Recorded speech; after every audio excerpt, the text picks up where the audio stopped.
Good morning, delegates and faculty members. Thank you for joining Shield Connect. And today we are back with the series, a virtual learning series 3 on preeclampsia, sponsored by the Society for Maternal Fetal Medicine India. So let me introduce our MOC for today's session, Dr. Anu Joseph. Ma'am is consultant and medical director at Trinity Healthcare Clinic in Electronic City. Along with that, ma'am is also consultant in Kaveri Hospital and then visiting consultant in Aspire Fertility Center, Motherhood Hospital, and Narayana Multi-Speciality Hospital. Area of interest is first trimester aneuploidy screening and prevention in high-risk pregnancy. Ma'am has also received a award and recognition for EC member SMFM and event coordinator of our VLS PE 2022-23. So, ma'am, I hand over the session to you and please take over. Thank you. Thank you, Nishant. Uh, First of all, welcome to one and all for today's series on virtual learning series on preeclampsia. This is our third session in the same topic, preeclampsia. Today we will be dealing more management of preeclampsia, hypertension in general and preeclampsia in specific. It is my proud privilege to introduce all our presenters and delegates for today. Dr. Prakash Mehta sir needs no further introduction to most of you. He is our guiding light and he is the president of the Society of Maternal Fetal Medicine, India. Sir at present works as the head of department and the chief of division of maternal fetal medicine in Bhagwan Mahavir Jain Hospital, Bangalore. Sir is also the co-chair for the PENAI program and the organizing president for the upcoming ICEP World Congress 2023. Sir is an expert in high-risk pregnancy and has been awarded various awards as the best teacher and also has been awarded the Lifetime Achievement Award from the BSOG in 2021. Welcome to you, sir. I would like to call upon Dr. Sarosh Rana. Madam is our chief of maternal fetal medicine and professor of obstetrics and gynecology in the University of Chicago. Madam is very much interested in research on preeclampsia, and she holds an important post in the ISHIP, which is International Society of Hypertension in Pregnancy. Welcome to you, ma'am. Ma'am has not joined in as of now, if I'm not wrong, but she would be joining us soon. I would like to invite upon Dr. Revati. Dr. Revati is our Secretary of Maternal Fetal Medicine India. She is also the co-chair for Preeclampsia Education of the Nation and organizing secretary for the ISHIP World Congress 2023, which will be held in Bangalore. Dr. Revati's interest has been always in particular with hypertensive disorders and in utero fetal programming, and she can go on and on about the topic, which has been very close to her heart from the time I know her. She's very much interested in her research and has been awarded UA Foxy Award multiple times and has been awarded the Certificate of Excellence for Research and Young Scientists at the Second Academic Brand Awards. Welcome to Dr. Revati too. Going ahead with today's panelist, Dr. Virendra Kumar. Sir is somebody whom I have known from my PG days. 3 years of wisdom, which was always held in Bellary, in WIMS Bellary as a part of PG training program. Wonderfully organized, a wonderful organizer, and above that, a wonderful teacher. The way he speaks about any topic, and in particular preeclampsia, has been something of great interest as a student in me, and then meeting him virtually after so many years has been a blessing. Sir is the present president of Bellary Uji Society, and he's worked as secretary of Bellary Obstetric Society, IMA Bellary, and he has been the chief coordinator for the Wisdom PGCME. He has been the organizing secretary secretary for the 30th State Kasoga Conference, and he has been the trainer for hypertension in pregnancy in certified courses. Sir has published various papers and contributed to various chapters in various textbooks. Welcome to you, sir. It has been a proud privilege for me to be welcoming you and not the other way around. I don't know if you remember me. Yeah.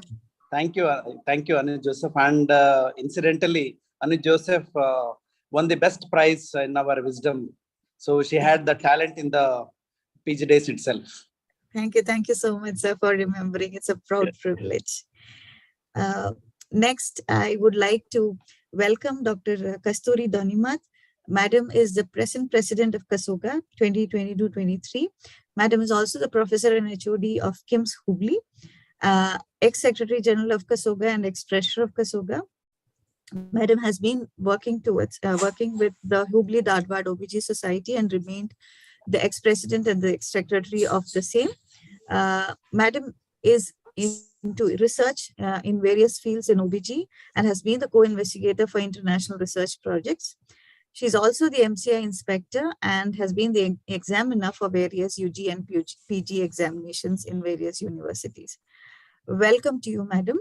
Hope you have a great day participating with us in our conference today, and also welcome to you as our new family member to the SFMI group.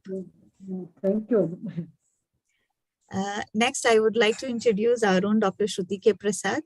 Dr. Shruti is a fellow in fetal medicine and practices fetal medicine. She is currently working with Cloud9 Hospitals and her own Novita Fetal and Women Clinic. Her interest has been almost always with the fetal interventions, fetal cardiology, and ultrasound in obstetrics.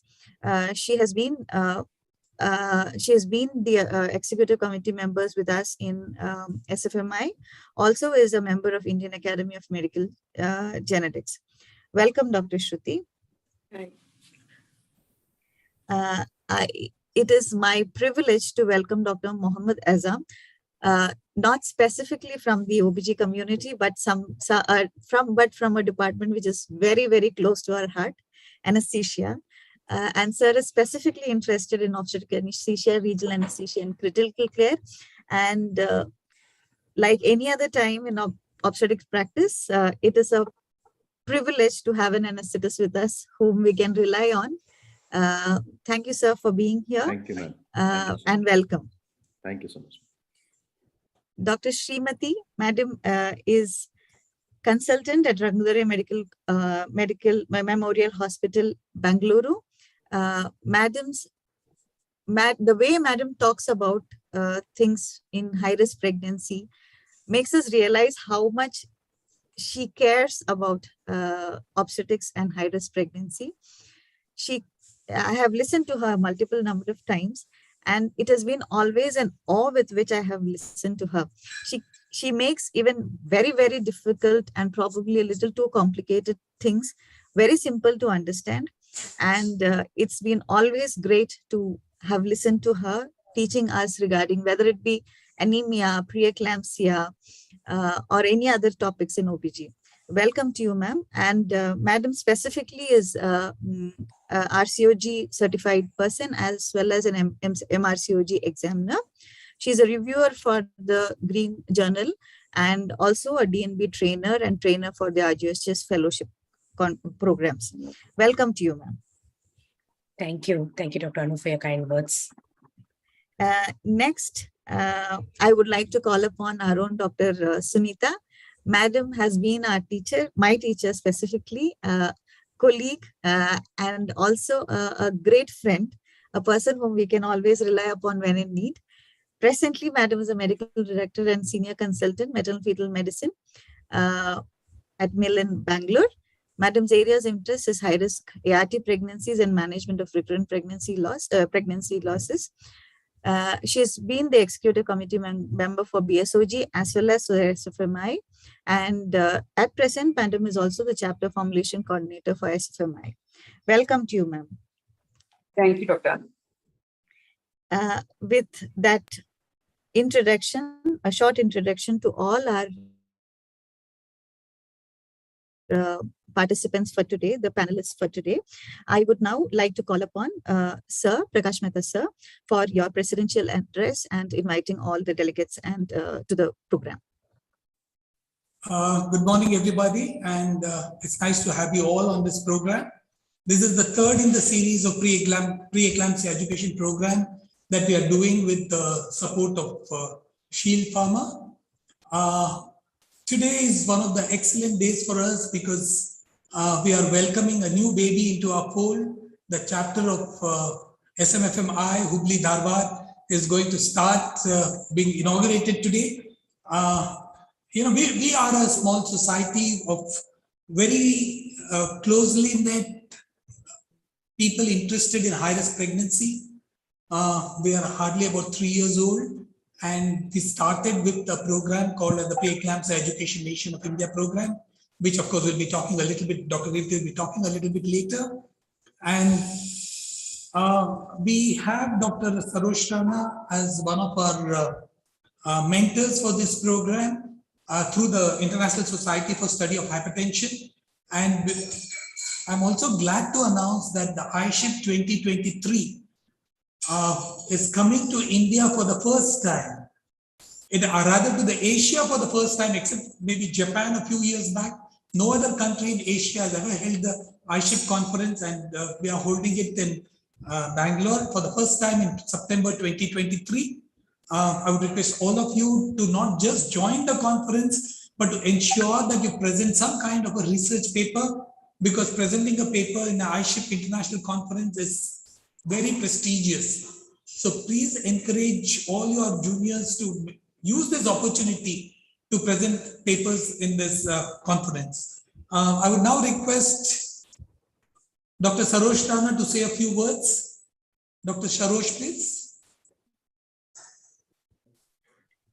So, ma'am. Hi, everyone. Sorry. Before Dr. Sarosh proceeds further, I must tell you she has joined us at midnight. She's in Chicago and it's almost midnight. So that goes to show interest in teaching of preeclampsia. Thanks, Dr. Mehta. Thank you, everyone. I was like literally sleeping. My alarm went off. But anyway, congratulations, everyone. And thank you and welcome for joining us. And I think I'm going to check out, but you guys carry on. It's really, I agree. It's really amazing that so many people are here. And yeah, and the iShip 2023 is in Bangalore next year. So I really am looking forward to see everybody in person. So again, welcome everyone. How many delegates do we have in SMFI right now? Right now, this is the third chapter we are inaugurating. We have Mysore, we have Salem, now we are Hubli Dharwad. Okay. Next on the list is, I think, Aligarh, Lucknow. And then we are moving. Yeah, I hope it's Aligarh because I know every program one chapter. That's how we are planned out. Okay, great. So Bangalore was the first chapter then? Yeah, Bangalore, we are 2.5 years old. Okay, good. Yeah, very nice. Yeah, and hopefully you guys will learn about about the PenAI project too. I know Revati is going to talk about that. So welcome everybody. Now, before Dr. Sarosh Rana, you leave us, I must tell you that for the PenAI program, Bangladesh and Nepal people have started registering now. Oh, that's amazing. So, yeah, we are spreading our wings across all the rest of the Asia. You know, one thing I was thinking that perhaps we may need to update some of the lectures in there. I don't know. Revati, you probably need to look at them all. Some of them are a couple of years old, right? 2 years. How long PenAI has been going on? PenAI is now 7 months, Revati. Oh, okay, 7 months. We should annually review like all the lectures in there and make sure they're still up-to-date information. Yes, I think we should do that. Yeah. Whatever changes are coming. Whatever changes are happening, yes. And based on feedback from people, maybe we should like review everything every year. But yeah, that's amazing that they're registering from Nepal and Bangladesh. That's fantastic. And you know, one of the things I was saying is that hopefully, let's see if I get into the leadership with iShip, because that would be one of our things to do. Would be one of my goals would be eventually to like put PenAI in every country. I'm not even kidding. So thank you very much for being with us. Have a great, I should say, have a good sleep. I'm gonna sleep off, but I'll try to listen in as much as I can. Thank you. It's so nice to see everyone. Yes, Anna.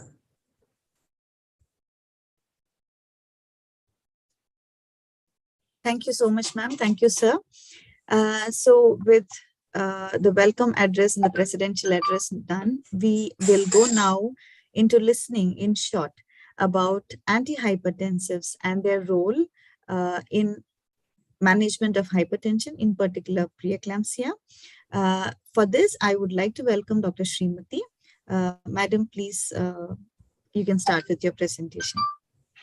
Thank you, Dr. Anu. Just going to share my screen. I hope my screen is visible and I'm audible. Yes, ma'am. Yes, ma'am. Thank you. So good morning, everyone. I welcome you all to this learning series. And before I start, I should give my hearty thanks to Prakash Mehta sir, without whom I wouldn't be here. And of course, Dr. Revati and SMFMI for having given me this opportunity. So what I'm going to be speaking is give a bird's eye view of antihypertensives, when, what, and how. I know it's a big topic, and in 10 minutes, it's going to be a bit difficult to cover most of it. But what I'm going to give is a sort of a bird's eye view. So the question is, when should we be starting? So what threshold are we looking at? Is it going to be different in pregnancy? Should it be different in pregnancy? So that's going to be the first one. So if you just briefly look at a non-pregnant adult, we diagnose stage 2 hypertension when the systolic blood pressure is more than 140 and the diastolic blood pressure is more than 90. And what is the recommendation? If the blood pressure is stage 2, even if they do not have any, sort of pre-existing comorbidities, it is recommended that they are being started on antihypertensives in order to decrease the cardiovascular events. So what is happening in pregnancy? Universally, all guidelines recommend that severe hypertension, which is systolic of more than 160 and diastolic of more than 110, should be treated because we are worried about complications. But if you look at non-severe hypertension, there has been lots of controversy and varying recommendations by the various guidelines. So why is this disparity? First, let's just take a minute to think about it. Probably because we are still debating on the etiology. We also are worried that, lowering blood pressure may affect the baby. And of course, it may not have any effect on the pathogenetic process. And also, we are worried about the safety of the drugs for the fetus. But is it actually true? So if you look at the NEJM trial in 2015, the CHIPS trial, which was published, they looked at, giving treatment to women with diastolic blood pressure of 90 to 105, treating them to a tight control of less than 85 or a normal control of 100. And what they found was there was no major difference in the primary or in the secondary outcomes, but definitely severe hypertension was less common in the women who had the tight control group. So this was statistically significant. So they concluded that antihypertensive treatment definitely decreases the risk of having severe hypertension without having any major perinatal risk. So Cochrane in 2018 came to a very similar conclusion and said that antihypertensive therapy for mild to moderate hypertension definitely reduces the incidence of severe hypertension. So now moving forward, we have the CHAP trial, which was published in May 2022 and again in NEJM. This looked at active treatment of women who had non-severe hypertension, and they found that the incidence of a primary outcome was definitely statistically significantly lesser in the active treatment group compared to the control group. And what are we worried about? We are worried about SGA babies, and this was no different. And so they found that, the preeclampsia and its complications and prematurity was definitely reduced. If you're going to treat non-severe hypertension, 14 to 15 patients would need to be treated to prevent one primary outcome. But mind you, one point which we would need to remember is both the CHIPS and the CHAP were based upon chronic hypertension, but we expect the results are not going to be marginally, we're not going to be substantially different, even if it's going to be gestational hypertension. So where do the recommendations currently stand? WHO in 2020 does recommend that women with non-severe hypertension should be treated. NICE also has a similar recommendation, and ISHIP 2022, that is the latest guideline which has been published. They have also been very clear. You start the antihypertensive treatment even for non-severe hypertension. There is no doubt about severe hypertension. So the reason I've been speaking about all these is because we should also treat non-severe hypertension. And irrespective of the etiology, whether it is gestational hypertension, preeclampsia, or whether it is chronic hypertension, irrespective of the etiology, we are going to be treating them with antihypertensives. So the take home is we would be starting for even non-severe hypertension, regardless of the etiology. So the next question is, what medications am I going to use? Is it going to be safe for the pregnant women? Is it going to be safe in breastfeeding? Is it contraindicated? So to answer this, I will look at a few trials. This was a meta-analysis which was published in 2020. They looked at nifedipine, methyl-dopa, and beta blockers, and they found that nifedipine and methyl-dopa was effective in decreasing severe hypertension as well as decreasing abruption rates. Atenolol and to a certain extent labetalol were actually associated with SGA infants. This was followed on by another meta-analysis published in 2022. Here again, what they found was there was a slight increased risk of SGA infants with labetalol and beta blockers, but preterm birth was definitely reduced with labetalol, as well as labetalol was the only antihypertensive agent which could decrease proteinuria and perinatal death. So again, these two meta-analyses were mainly based upon women with chronic hypertension. So what is the antihypertensive which we would want to start? So we are very happy with methyl-dopa, labetalol, and of course calcium channel blockers, beta blockers, and diuretics. We would want to use it provided the other antihypertensives are not suitable or are not working. So which one would you want to choose in this? So there is no specific recommendation. ISHIP says we can treat with any of these first-line agents. NICE though gives a specific recommendation saying consider labetalol, especially if it's a chronic hypertension. But of course, if it is not suitable to use labetalol, you could use the other first-line agents. So then how do we choose? So based upon the drug availability, because at few places we do not have methyl-dopa, freely available. So based upon the availability of the drug, look at what is the cost. Look at the particular patient characteristic. Maybe she has a baseline bradycardia. Maybe she has got a baseline tachycardia. So look at the patient characteristics. Look at what treatment has worked for her previously. Of course, the preference of the physician and the patient comes into play. And also particular contraindications, because if they are a poorly controlled asthmatic, we may not be able to give them labetalol. So remember all of these things when we are starting antihypertensives. And of course, remember the side effects so that we can monitor the mother as well as the baby. So now the critical question. So now we have decided when to start and what antihypertensive to start. How are we then going to treat it? So first, let's take severe hypertension. So this was again a meta-analysis, and they looked at 3,200 women. And they found that parenteral labetalol was very similar to parenteral hydralazine or oral nifedipine. In fact, nifedipine seemed to require fewer doses than hydralazine. We also had another meta-analysis in 2019, which again showed oral nifedipine was very successful in treating severe hypertension with lesser side effects, and it was the lowest incidence of hypertensive episodes compared to hydralazine. And there was not a major difference between labetalol and hydralazine. And this was a very interesting trial, which is probably applicable to a majority of the low middle income countries. This was done from India, and they looked at 894 women with severe hypertension, and they gave them only oral antihypertensives. In fact, they gave them only nifedipine retard. So they gave them 10 milligram every hour to a maximum of 30 milligram, labetalol 200 milligram to a maximum of 600 milligram, and methyl-dopa 1 gram, 1 dose. And they looked at the antihypertensives and their effect on blood pressure control within the first 6 hours, and they found that all of them reduced the blood pressure to the reference range, and nifedipine retard was the best, and less than 1% of the women required antihypertensive intravenous medication. So this goes to show that we don't have to be, sort of thinking only about an intravenous medication for reducing severe hypertension. Oral antihypertensives also work. So if we do not have access in our primary centers, we could definitely think about giving any of these oral antihypertensives. It is definitely going to at least reduce the incidence of complications in the mother and of course on the fetus.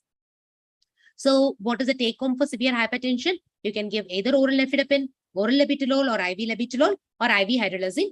You would definitely want to avoid sublingual nifedipine because it can suddenly reduce the blood pressure, because of which you can have cardiovascular problems. So this is the ISHIP guideline, which gives us clear guidance about how we are going to use oral or IV labetalol and of course nifedipine. So I think this is sort of a ready reckoner for us to go back to so that we can manage severe hypertension.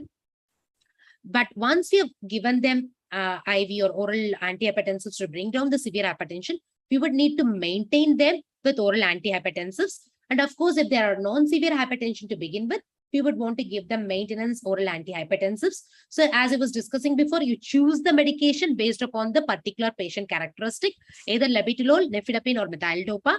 And here again, this ISHIP guideline gives us very clear guidance about how we are going to escalate it. So we have low, medium, and high. So we would want to stick to medium dose whenever it's possible to achieve the target blood pressure range. If, of course, the target blood pressure is not reached, then we might have to escalate to high dose or add another antihypertensive from a different class. Amlodipine is being widely used but there are very little data of its use in pregnancy. This is something which you would need to keep in mind. So the data is mainly for labetalol, nifedipine, and methyl-dopa. And this is the recommendation for how we are going to use non-severe hypertension. So then what are we looking at the target? Because I said if the target is not achieved, you would have to go higher, escalate it. So what is the target we are looking at? So diastolic blood pressure between 81 to 85 millimeters of mercury is a target. So if you are able to consistently achieve this target, we are not going to change it. Whereas if the diastolic blood pressure consistently becomes less than 80, we might have to decrease the antihypertensives or maybe even consider stopping. Of course, if the diastolic blood pressure is consistently above 85, we would definitely want to hike up the medications, or if they are not on medications, start them on medications. Here again, we would need to pay attention to the systolic blood pressure as well. If the systolic blood pressure is consistently above 160, even if the diastolic blood pressure is in range, consider hiking up the antibiotics. So what is the target then we are looking at? This has been inconsistently defined in earlier guidelines, but we have strong evidence from the CHIPS trial. So the recommendation now is maintaining a systolic between 110 to 140 and 80 to 85 millimeters of mercury. Now, moving on, are we going to look at a different management in the postpartum period? Definitely not. So treatment of severe hypertension, target blood pressures, all of them are going to be very similar as in the antenatal period. And it is very important that we continue the antihypertensives in the postpartum period because preeclampsia, as we all know, may worsen or just appear de novo in the postpartum period. So this is very important for us to remember. Slight tweaking of the medications might be needed. If they are on methyl-dopa, we would want to consider them to a different antihypertensive because we are worried about postpartum depression. A few other antihypertensives have been added on. We would be able to give them ACE inhibitors like enalapril and captopril because they are considered safe in breastfeeding, and of course metoprolol. But otherwise, the management is very similar to the management in the antenatal period. So this is something which we would need to remember. Let us not be very, sort of reduce our threshold for treating. As per ISHIP latest guideline, we would want to treat them like in the antenatal period. Of course, we need long-term data about the effect of these antihypertensives on the mother and the offspring. We do not have enough long-term data, but this is some research data which we probably are going to look forward in future, which will give us more information about how they affect the mother and the baby in the long term. This is an interesting concept, personalized care based upon their demographics, based upon their ethnic origin, based upon their heart rate and stroke volume. I mean, this is being used to a greater extent in the West. People who are of Black race, they seem to respond more to nifedipine compared to labetalol, but the data is very, very limited. So here again, this is an exciting field of research, and hopefully we will get more data in the future. So with this, I would conclude by saying that antihypertensive thresholds would be both non-severe as well as severe hypertension. So when the blood pressure is more than 140/90, please consider starting antihypertensives. Choose the medication based upon the individual circumstances. You would be fine choosing any of the first-line antihypertensives. Aim for a target diastolic of 85, but also remember the systolic should be at 110 to 140 and definitely not near 160. Remember counseling these women, and of course, long-term follow-up of the women as well as the child, because they are at risk of, the in utero programming, as was discussed by Dr. Anu earlier on, because this is going to have a long-term impact on the offsprings in future as well. With this, I would like to conclude. Thank you very much for the opportunity.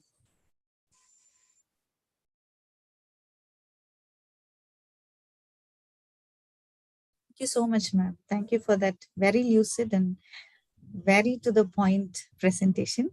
I hope everybody would have understood about what to use, when to use, how to use, and the importance of actually using medications to control and manage preeclampsia and other hypertensive diseases of pregnancy. Next on call, I would like to invite, thank you. I would like to invite Prakash Mehta, sir, for starting with a panel on management of preeclampsia. Along with sir, I would like to invite our other esteemed panelists, Dr. Virendra Kumar, Dr. Kasturi Donimath, Dr. Shruti Prasad, and Dr. Muhammad Assam. Good morning, everybody, once again. Just to reiterate, the International Society for Hypertension for Study in Pregnancy, the ISSHP guidelines will be discussed in detail in our September 2023 conference, and all the changes that are coming in 21 and 22 will also be presented at that time. So to know these latest guidelines, please don't miss that conference.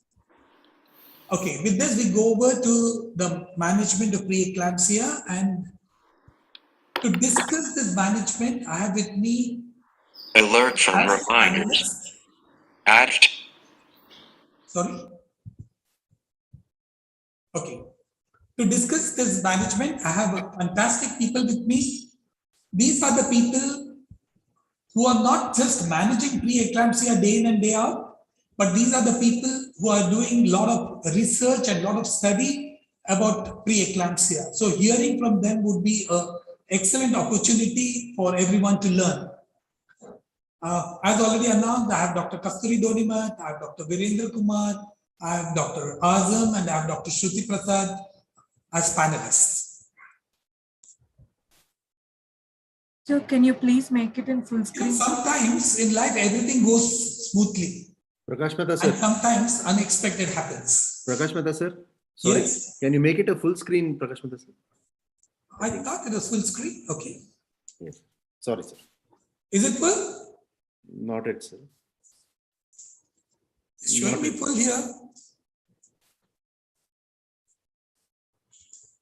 Onto the PowerPoint mode and change the display, sir. Okay, but it's seen well, no? We go ahead. No problem.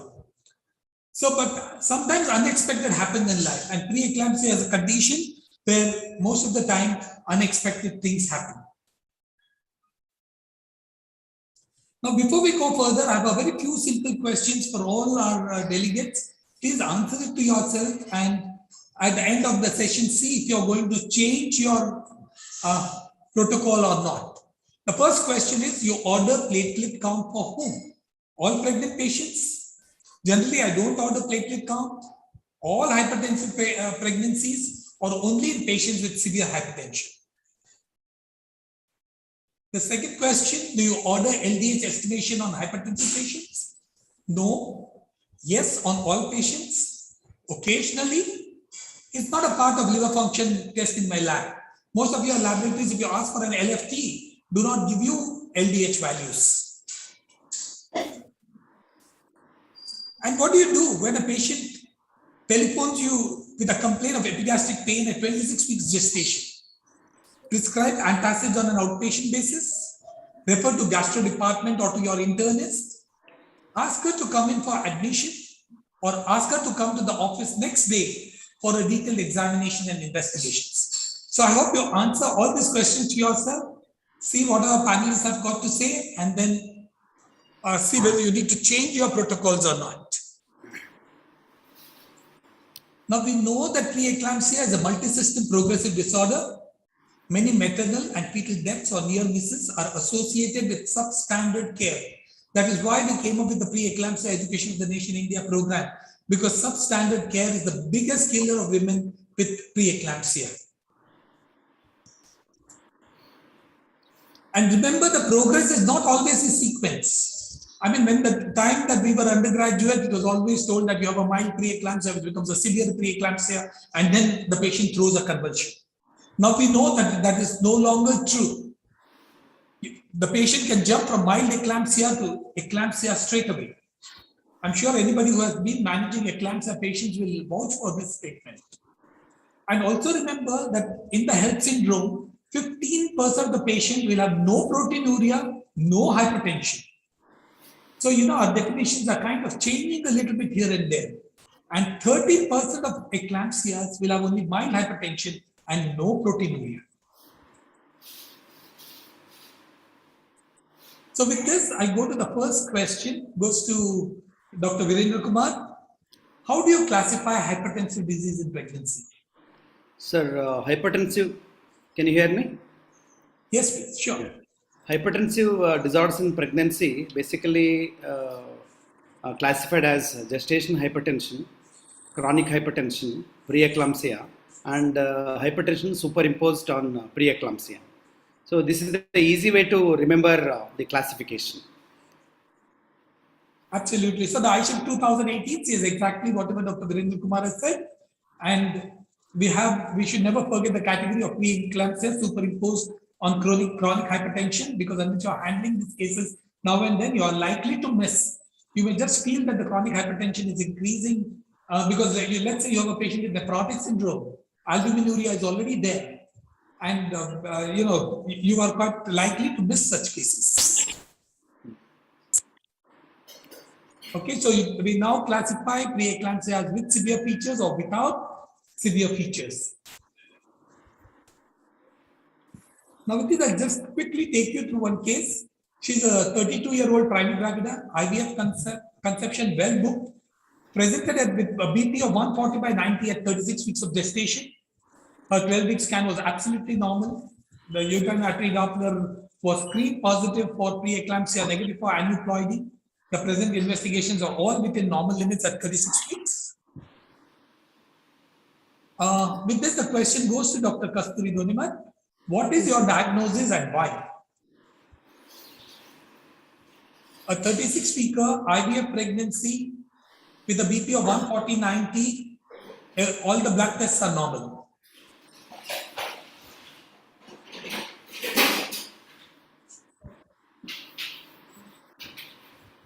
Dr. Kasturi?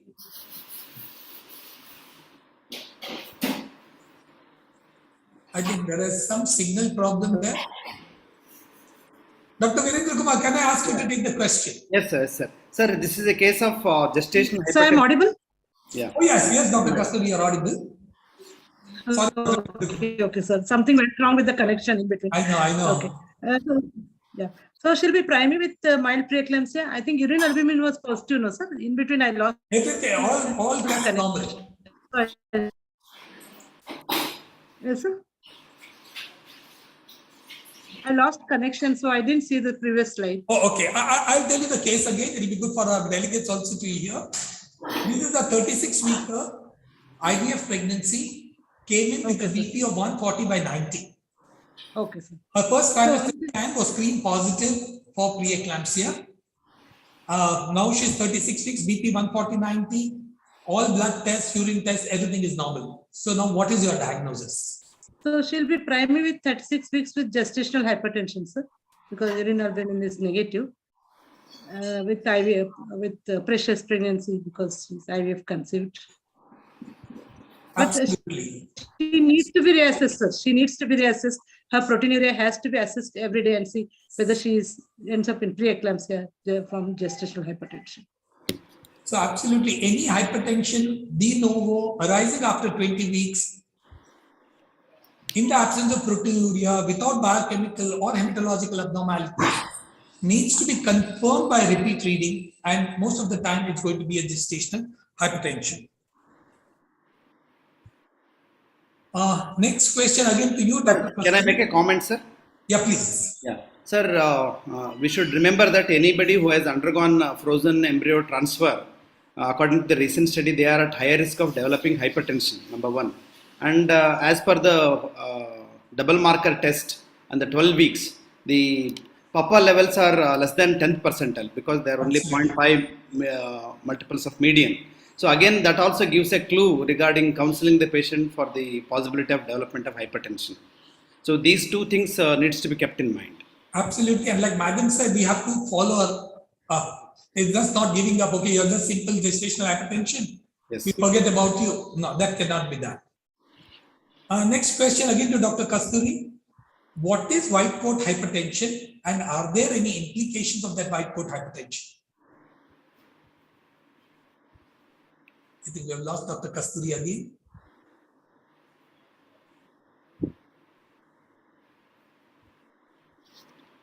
Right, Dr. Virendra Kumar, we come back to you. Yes, sir. White coat hypertension is not to be neglected actually. Patient says that whenever she comes to the office settings, her blood pressure are high. When you check her blood pressure in the ambulatory settings or at home, it is absolutely normal. But all said and done, these are the patients who are likely to develop complication little later in pregnancy, or they are the candidates for developing essential hypertension at their later part of their life.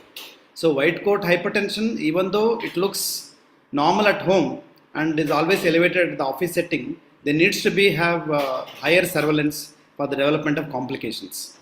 Absolutely. So we should never forget that it is not a completely benign disorder.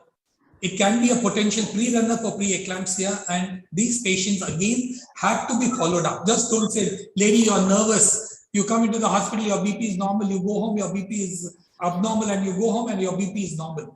So don't treat the patient that way, follow her.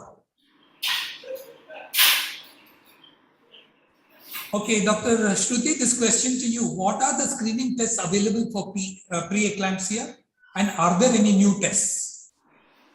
Yes, sir. So screening test, as by the name itself, screening means before the disease process sets in, we're going to screen that patient, treat her so that we are going to modify her background risk. So first trimester screening includes ultrasound and also biomarkers. So ultrasound, we do the uterine artery Dopplers. And if it is screen positive, just we don't start on ecosprin by just looking at the uterine Dopplers, but also modify the risk factors based on her parity, like the history, and then previous history of preeclampsia, previous history of small baby, family history, teenage pregnancy, the risk factors, and also then add the uterine artery PI, take the mean arterial pressure. That is in the OPD itself, measure both the blood pressure in both the arms and take the average of it. That can also be included in risk screening. And also we are going to add the markers. Most importantly is a PAPA. Along with that, the newer, we have the PLGF and the SFLT. So combining all these parameters, both ultrasound features, history, and the biomarkers, to most extent, we can screen who are positive and start them early risk modification from the first trimester itself. Yeah, sure. So these are very important, and we know that Laura Maggie has been associated with a lot of screening and preventive strategies. Of course, she will be in Bangalore in ISHIP 2023. And I think since I'm definitely going to request her to speak on the preventive aspect of preeclampsia so that we hear directly from her as to how we go about doing prevention. Okay, she went through the screening test, Dr. Shruti. She was screened positive.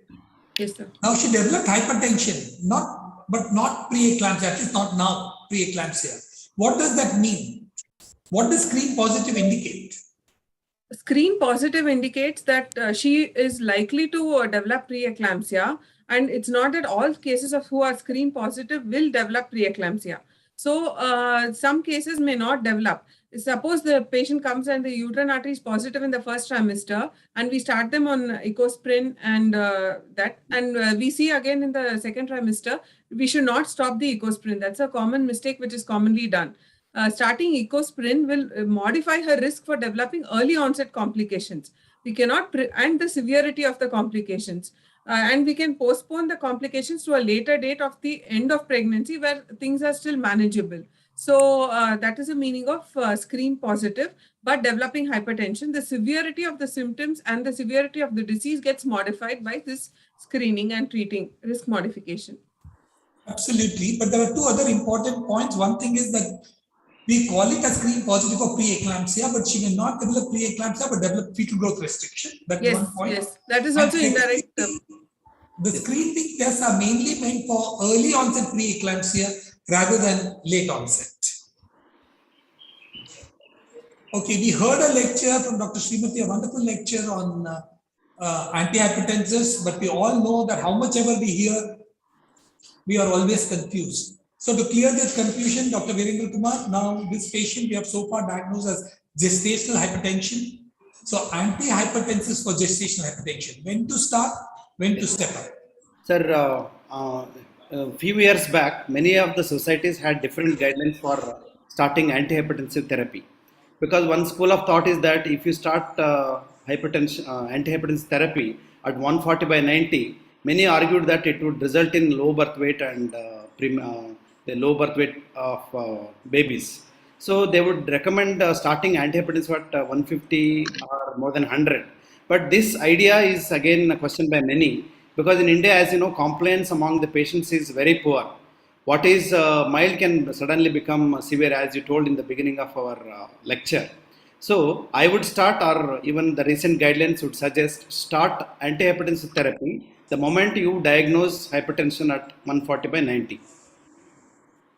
So this is, we have to remember, 140/90 or any severe hypertension, even though the diastolic blood pressure is 80 or 70, Even if you have isolated systolic hypertension, then also we need to start.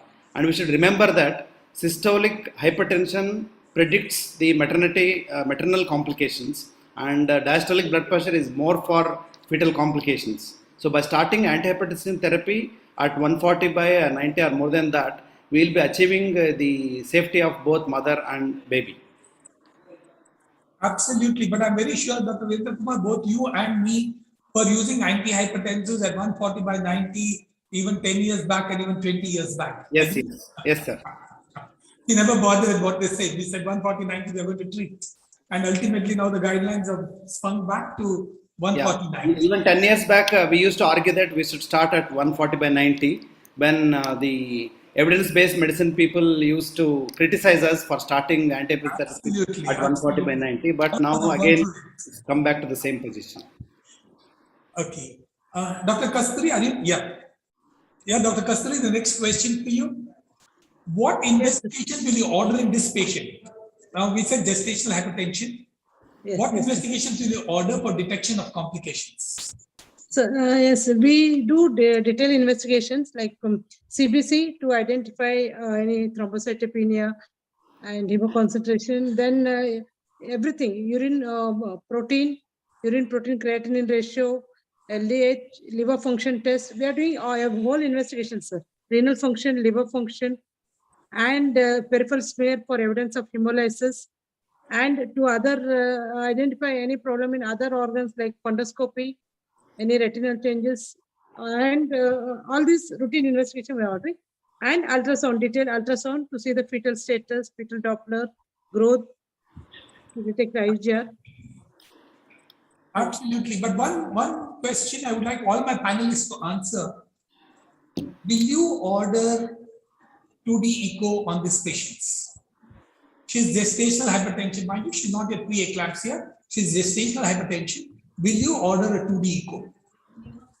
So this thing is, pre-COVID, we were not doing so much, but post-COVID, we have started doing more of echoes because we are seeing lot of peripartum cardiomyopathy cases, even in mild preeclampsia cases. Sir, can I add, sir? Hello? Yes, Dr. Virendra Kumar. Sir, actually, Canadian school of thought, they say that actually preeclampsia or just whatever you call HDP or gestational hypertension is essentially cardiac disorder. And because we have seen many patients mild preeclampsia or mild gestational hypertension going for cardiomyopathy later, some of the patients. So it is a wise decision to order 2D echo for all hypertensive patients. Absolutely agree, because I'm sure again this will be discussing in ISHIP 2023. Yes. Now there are a school of thought which says it is the cardiac problem that is causing preeclampsia. The placenta is incidental. Yes. Placenta is a victim, not the cause for the disease. So a lot of research work is going on. By 2023, we'll definitely have some answer. Next question. But it's definitely indicated for severe preeclampsia patients. Sir. Absolutely. Yes. So one carry home message definitely our families are giving is that if you have a patient with hypertension, please do a 2D echo on that patient. It will be worthwhile. Yes. Now this patient with gestational hypertension, how will you monitor her further?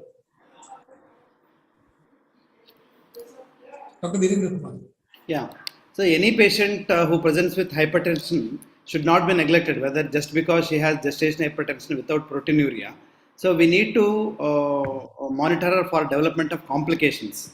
Since luckily this patient has developed hypertension beyond 36 weeks, the fetal salvageability is excellent in this case. And patient should be monitored for development of symptoms and complications clinically. And laboratory wise, we have to weekly twice we have to get liver function test and serum creatinine and urine albumin. So by this we are knowing whether the disease is progressing or not. And of course, fetal surveillance is also required in terms of NST and fetal Doppler and amniotic fluid index. No, I'm sure all of us would have come across patients where the neighboring auntie would have told, "Oh, BP 140/90, don't worry, nothing is going to happen. Don't even go to doctor. If you go to doctor, they'll do cesarean section." And then the patient comes to you either with HELLP syndrome or eclampsia. So please remember that gestational hypertension is not benign. You don't have to take an urgent management decision, but you need to definitely follow her up and not miss it. And of course, now in the era of biomarkers, we can either do a split PLGF ratio or a point of care glycosylated fibronectin, and we can definitely prognosticate them into those who are going to worsen and those who are not going to worsen. So that kind of a help has now come in with the use of biomarkers. So not only that, and because already she has developed hypertension, and I would like to terminate the pregnancy the moment she reaches more than 37 weeks. Even a gestational hypertension? Yes, sir. Because in this case scenario, it is a high risk pregnancy, so we don't want to take any chance in such patients. It all depends on, we have to individualize the treatment, of course. But if I tell you it's a primary gravida, married for 1 year or 2 years and has a BP of 140/90, yeah, biochemistry normal, she's an educated girl coming to you for follow-up. Yes, those patients can be definitely be allowed for another 1 to 2 weeks. Absolutely. The next question comes to you, Dr. Kasturi. When and how will you deliver them? Yeah, this is a very. Hello. Yes, please. 1 minute. Hello. This very important. This is a day-to-day dilemma. This is a day-to-day So dilemma. 1 second, because there Sir, was 1 second, I'll problem. I logged in from 2. I'll Okay, I think I'm audible now. Okay. Yeah, now you're audible. Yes. So this is very, very important. This thing, greatest dilemma in our day-to-day practice. When to deliver? Because I know we want to continue all the pregnancy at least minimum up to 34 weeks. So mild, everything we are continuing up to 34. At 37, it is very clear we have to deliver. But our biggest question is between if this patient presents between 34 to 37 weeks, what to do? Whether should we deliver or should we intervene immediately? So what practically we are doing is gestational hypertension. Of course, we are with serial investigation, serial monitoring. We are continuing them with up to 37 weeks. But when they end up in preeclampsia, I think it's lots of dilemma. We are doing it case-to-case basis when to deliver and when to, because there is no clear-cut guidelines. Up to 34, I know there is a clear-cut guidelines. Some will push her up to 34 weeks and deliver. 37, after 34, that is severe preeclampsia I'm talking about. Mild, we have to try and deliver up to 37, but that also after each assessing each organ periodically. Absolutely. So if this is a reasonably what we call as within inverted commas normal patient, but under gestational hypertension, we can try to take her to term provided they are willing for a close surveillance. Now this data has come from the HYPETAT trial. But if there are any problems or if she goes in for preeclampsia, definitely no waiting. So one more thing, if we have the facility to do placental growth factor and all, if we have that and if they are very low, then we need to deliver them early. In those patients, if we continue where this placental growth factor or VEGF is less, then definitely these people will end up in either eclampsia or abruptia or one or the other problems. So these are some of the predictors, but I don't know, many of them is routinely not done. But if we can have the facility, we can do and think who can end up in problem. Absolutely. Biomarkers are a boon to help us decide in these cases as to whether should we wait or go ahead and deliver. Now, Dr. Azam, this particular patient was an IVF conception, with a history of infertility and gestational hypertension. I decided to do a C-section on her. What is the choice of anesthesia? Sir, yeah. Now, based on my platelet count, anyway, we have already done so many tests. You have seen the platelet counts and other relevant investigations. And I'm sure she has not thrown a seizure. And even if she has thrown a seizure, if she's very conscious after 1 hour and she's oriented, I'd still go ahead with the spinal anesthesia. My first choice is regional, sir, because we all know the preeclampsia who has come for a PAC cleaning, who has a Malampati of grade 1, can get in no time become PAC grade 4, where the difficult airway is so difficult. So my still choice of anesthesia would be regional, sir. Yeah, great. Okay. Now the next is a little tricky question to Dr. Vimal Kumar. Yes, sir. There's always a confusion whether this is a gestational hypertension or whether it is a preeclampsia without severe features. Yeah. So how do you differentiate them? Sir, whether it is just a nomenclature doesn't make any difference. There is then an understanding that all patients should be treated as if they are preeclampsia. And suppose if there is no proteinuria, we should simply label it as atypical preeclampsia. Ultimately, we are interested in the development of avoiding the maternal complications.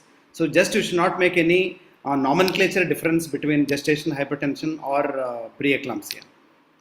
So in that way, all patients should be viewed suspiciously and don't make any difference between gestational hypertension and severe preeclampsia. Absolutely. So both are extended spectrum of each other. It could be a gestational hypertension becoming tomorrow severe preeclampsia, or a preeclampsia at least, or it could be a preeclampsia which is not having proteinuria, the atypical variety. But what is important is that 50% of these women will eventually become preeclamptic.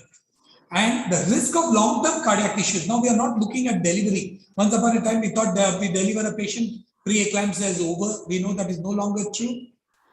So the long-term cardiac issues is similar in both these groups. Exactly. So we cannot ignore a patient with gestational hypertension.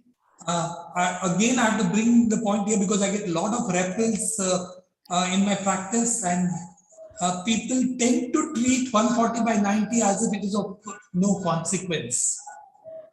So let us all learn at least this lesson that any hypertension during pregnancy is of consequence, and you need to be intensely careful with her. Yes, sir. Even can I add a point? Even with gestational hypertension, we have seen patients going in for pulmonary edema and peripartum cardiomyopathy, even without proteinuria being present. Risks are similar, no change. Okay, with this, we go to another case. She was a 28-year-old primipara, married only for 1 year, spontaneous conception. She was referred to me in a post-LSCS status 18 hours with oliguria in a semi-conscious disoriented state with history of multiple convulsions, decreased urine output and uncontrolled hypertension. A middle-class educated lady, she was a teacher, well booked with regular antenatal care. About 10 ultrasound scans were done during pregnancy for her. No significant past history. On date, she was 37 weeks. She had swelling of legs and hands since 1 month, legs and hands since 1 month, and history of weight gain of 8 kgs in 40 days. Scan showed a cephalic presentation at 34 weeks from LLP showing 32 weeks, about 2 weeks growth lag. And the actual interval growth was lagging behind only by 1 week. And there was a mild oligamnios with an A5 of 8. Patient was regularly followed. Then one in the hospital where she was being treated, one reading of BP 10 days prior to admission became 140/90. Repeat BP 30 minutes later was 120/80. So she was advised regular BP monitoring and sent home. Patient went for a routine checkup after this 10 days when her BP was found to be 150/100 millimeters of mercury. So that was time when a repeat scan was done, and now it showed 2 weeks growth lag. Further 2 weeks growth lag, a total of 4 weeks growth lag it has become. A5 was now within normal limits. What was mild oligamnios is now showing an A5 of 16.8 and weight is 1.9 kgs. Investigations were done, all normal, platelet counts 180,000, AST 32, ALT 25, urine albumin was 3+. So she was now admitted and underwent emergency LSCS late in the evening, and the indication given in that hospital was preeclampsia and IUGR. She delivered a live female baby of 1.8 kg, good APGAR, and baby was stable. BP in the post-operative period was 170/130 millimeters of mercury. Magnesium sulfate and nitroglycerin drip was given for blood pressure control. Blood pressure continued to remain high. The idea there was that the patient has delivered. We don't have to worry too much about blood pressure. Anyway, I'm giving the nitroglycerin drip. And her blood pressure continued to remain high, and next morning, patient had an episode of convulsion at 8 a.m. Investigations were repeated, and now it was found that the platelet count is 1 lakh, INR was 1.1, serum creatinine 1.1. After that, she had 3 more episodes of convulsions. And now the mayhem broke loose. She was given all kinds of drugs, phenytoin, 1000 milligram at 9 a.m., 200 milligram at 2:30 p.m., injection phenobarbital at 200 milligram at 5 p.m. Now, these are the real cases, and this is how I have seen many patients being monitored. That is why I want our experts to tell how they would have managed and what has gone wrong here. Now, BP continued to remain high, 190, 120, in spite of NTG drip. So she was now treated with clonidine, 100 microgram oral, and injection Phenergan was given. Urine output was reduced. It was only 200 ml from 6 a.m. to 2 p.m. So the injection magnesium sulfate was stopped because they were worried about giving magnesium sulfate. Urine output in the next 3 hours was 150 ml, and the serum creat, which was 1.1 at 2 p.m., now increased to 1.3 milligram at 5 p.m. So now the question comes to Dr. Kasturi Donimat. Yes, This particular patient has presented with a mild rise in BP. She was monitored. It was not that she was not monitored, but she had a catastrophe. How would you monitor this patient? And what is your opinion about the antihypertensives and the anticonvulsants that were used? So first of all, this preeclampsia syndrome, it's not the BP which tells the severity, it's the other organs which are affected. So irrespective of the BP, whether it is 140/90 or 160/100, all the prognosis depends on how all other organs are affected. So here, her BP was 140/90 and they were sent home, the 120/80 means when they reassessed after 15 minutes. So there, if they're clearly monitored and intervened early, maybe all these complications would have reduced, but maybe she had already, all the other organ dysfunction has started when it was shown as 140/90 in the initial stage.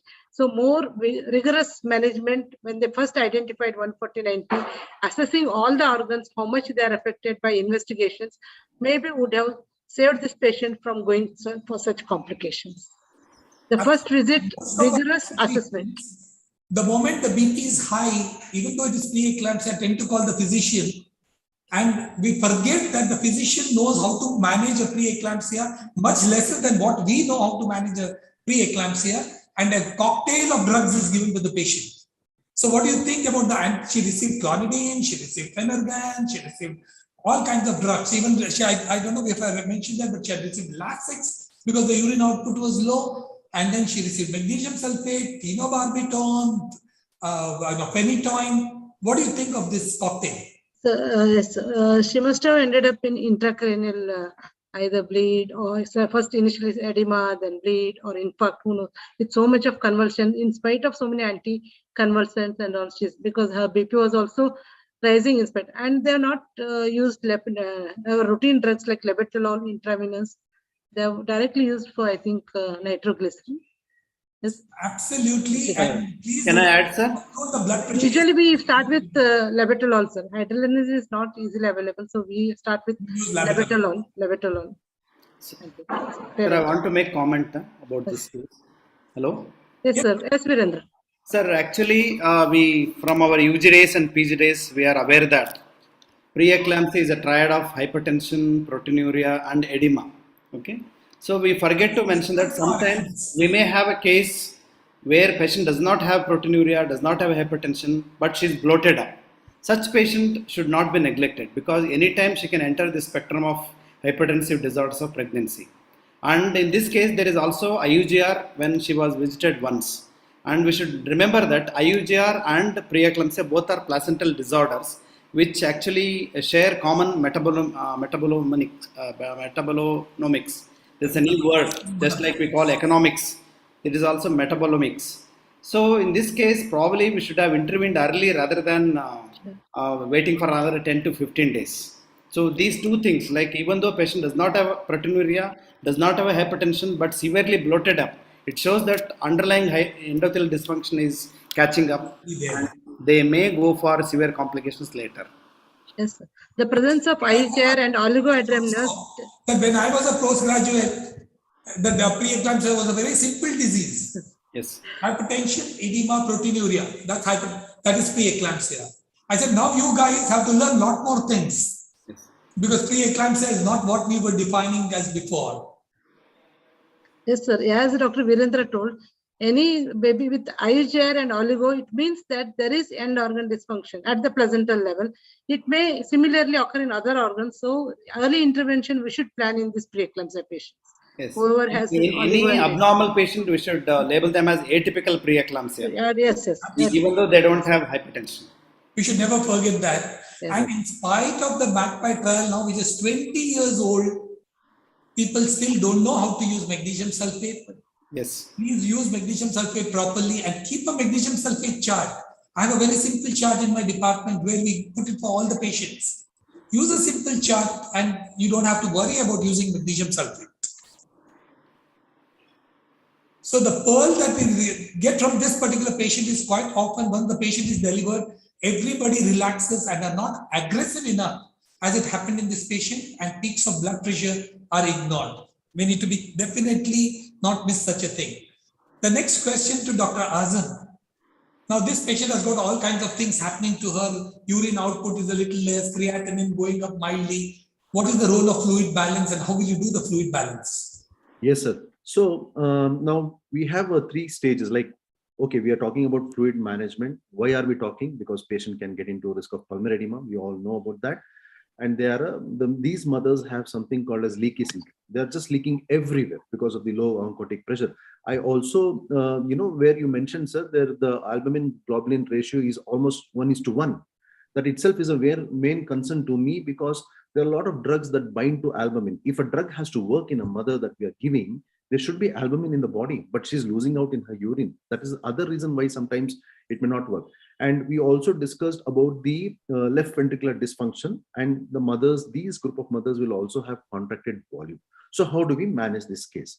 Simple. Now, if you go by Joy et al., who is in 2019, what they said is, you give a boluses about 200 to 500 ml of crystalloids. I think that is what we do in our institute, sir. And we infuse it not very rapidly, at least over 20 minutes. We see the response, how the fluid response or the urine output is good. If there is no response with the initial fluid management, though the role of CVP is not much indicated as of now, but if you take forward, like many centers, we still use CVP. I mean, people are using CVP or not. Yes, sir. So how do we correlate? So what they say is the volume expansion of about CVP of about, say, 6 to 8 millimeters of mercury is considered to be safe, right? Now, if you have to correlate with the pulmonary artery pressures, which are much more accurate to say whether this patient can get into pulmonary edema or not. So a CVP of 8 millimeters of mercury corresponds to a pulmonary capillary wedge pressure of 18. So our aim is to keep the CVP 8. But however, in these cases, what we can usually do is we can have a little lower CVP, say about 4 to 5 millimeters of mercury, where we have an additional 4 millimeters of mercury to give us some kind of fluid challenges for this mother. So if I was to be an anesthetist in this case, what I would do is I take the fluid balance, in the sense the input versus the urine output, and I estimate what are my insensible losses. So usually I start a maintenance of about 300 to 50 ml after giving these fluid challenges and see how she does. The other thing what we also discussed was, sir, you said magnesium sulfate was stopped.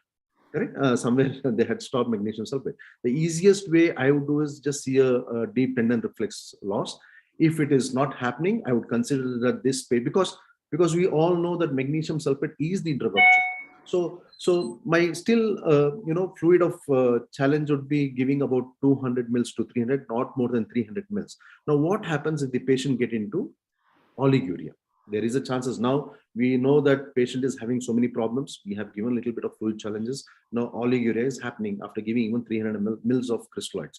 So oliguria could be pre-renal, renal, or it could be both. So about additional you can consider giving, but with very cautious, because they get into pulmonary edema. And if it does not respond, I think the first thing we need to keep in mind is about the renals. So this would be my fluid management of. Yeah, absolutely. One thing we should never forget is, if you give too little fluid, there's going to be a renal injury. You give too much fluid, there is going to be a pulmonary edema. So balance that very well. Yes, sir. Can I make a comment, sir? Just one sentence. Yeah. Before giving antihypertensive, because such patients are likely to receive parenteral antihypertensives, before giving parenteral hypertension, one should see that intravascular volume is actually adequate, because all these patients have already got contracted intravascular volume. On the top of that, if you give parenteral antihypertensives, there is going to be renal injury. Absolutely. So that is one. And number two, some of us are still in the habit of using diclofenac as an analgesic post LSCS, because use of NSAIDs in a precarious condition can cause renal injury also. So choice could be probably epidural analgesia or you can use contromol. If your patient is hypertensive, do not use diclofenac. Yes. Do not. Keep her pain-free with whatever else you want, but don't give her diclofenac. Yes, Yes, sir. sir. Totally agree with you, sir. Yes. Yes. We Okay, don't know the how next much it is question comes affected. to Dr. Azam again. See, in any other patient, if they lose 400, 500 ml, we are not worried. But if a pre-eclamptic patient loses about 400 ml, we worry. Why? Yeah, that's what, sir. Now, whenever there is a blood loss, we say, have you given, oxytocin or whatever drugs? So, these group of patients can tolerate, don't tolerate blood loss to a maximum. As such, their intravascular volume is contracted. That is one. Second, they have hemoconcentration. And I think, the drugs that we give, like as you have mentioned here, ergometrin. I mean, it's a big no, but we need to keep in mind that it can induces what you call hypervolemia. That is what we are main concerned about blood loss in this group of patients. Absolutely. So remember, do not allow your patient to go in even for a mild PPH, because that could tilt the balance in the wrong direction. And one more question when we talk of PPH, please do not give ergometrin. I'm sure you have heard this before, but invariably I get patients who have received ergometrin and thrown a convulsion. So don't give ergometrin to these patients. So because the patient continued to have severe hypertension, convulsions, and decreased urine output, she was referred to my maternal fetal medicine unit for tertiary care and further management. Now, this goes to Shruti. We have about 10 minutes, right? Anu, we have about 10 minutes? Yes, sir. Yes, sir. Okay. So now you're... Sir, Prakash Mehta, sir, can I just add a small thing? Yeah. Now, we said there's a bleeding, right? Now, as you know, these patients will have about thrombocytopenia, low platelet count. Now, I think the take-home message also should be, because nowadays our medico-legal cases are also increasing. The documented recent value should be at least 1 to 3 hours, not more than that. That is one.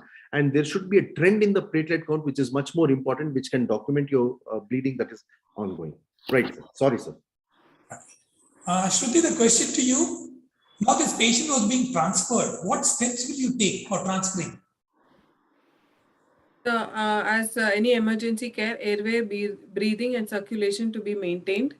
And also the hospital where we are going to refer should be alert that such a patient is being shifted. So they are ready with all the emergency care that has to be needed. Because once we shift the person to the hospital and they say we have no beds available or anything, again shifting them to another place would be a problem. So first and foremost, connect with the hospital to which we are referring and make sure they have all the facilities there, because that's a dead-end hospital which they're going. They can't get referred again and again. And all the support teams to be alerted, like the neonatal team, the anesthesia team, and the blood units, whatever is required, should be before kept in hand. The patients also, most importantly, counseling of the patient attenders for the worst outcome possible is a must, because this will prevent on the way when we are transferring, if a death happens or anything, we have to explain to the attenders before in advance about the possible complications of both maternal and the baby, and during the transit, what complications can happen, so that in the midway we are not beaten up. That is the other things we have to take care. And also Maxself and all the emergency drugs should be ready in the transit system. And yes. Fine. And make sure that the drugs that you have given, you have a full list of the drugs. Yes, that's more important. Yes. I need to know how much more magnesium sulfate I need to give to her. When yes, sir. Stop magnesium sulfate. Be in contact with the referring hospital to tell update about the patient list. So the patient was shifted to our ICU and ventilated, restarted on full dose of magnesium sulfate. Now that she was ventilated, I was not worried about respiratory paralysis anyway. So we started her on a full dose of magnesium sulfate, and we started her on metoprolol because she had a tachycardia. And platelets and FFP transfusion had to be given because the platelets had dropped further. And of course, multidisciplinary care, as Shruti said, we need to have all teams ready. It was instituted, and ultimately we diagnosed it as PRES, posterior reversible encephalopathy syndrome, which has come in because of uncontrolled hypertension for a long time. And once after that, she had no further convulsions. Her blood pressure stabilized. Magnesium sulfate infusion stopped for 24 hours because it was more than 8 hours. The magnesium sulfate had been stopped. So I took it as 0 hour from the time I restarted the magnesium sulfate. Of course, we did measure, because her creatinine was high, we did measure the magnesium sulfate magnesium levels, which was about, I think, 2.4 or 2.5 only. So we could continue giving her magnesium sulfate. Patient was extubated on day 2 as there was no more convulsions and spontaneous efforts at breathing were present. Patient became oriented after 72 hours, blood pressure was well controlled, and then the investigation report started trending towards normalization. Totally, I had to give her 21 transfusions of both blood and blood products together. So the most important lesson to learn from such a case is, even though HELLP syndrome is considered to be a variant form of severe preeclampsia, its severity is reflected in its laboratory parameters and not in the use of clinical parameters of blood pressure and proteinuria that typically reflect the preeclampsia disease severity. And remember, the HELLP can present for the first time after delivery in a normotensive patient, and it could just start as a massive postpartum hemorrhage. So you have a postpartum hemorrhage, you have a convulsion in a so-called normotensive patient after delivery. Keep HELLP syndrome in mind. Yes, sir. Of course, this is important. This is an important pearl which I've already told, but I'm going to repeat. Preeclampsia has been erroneously considered a transient condition, and we believe that once a pregnant woman has delivered, she's fine. Remember, truth is that often she is not fine even after delivery. So don't give up your intense monitoring on this patient.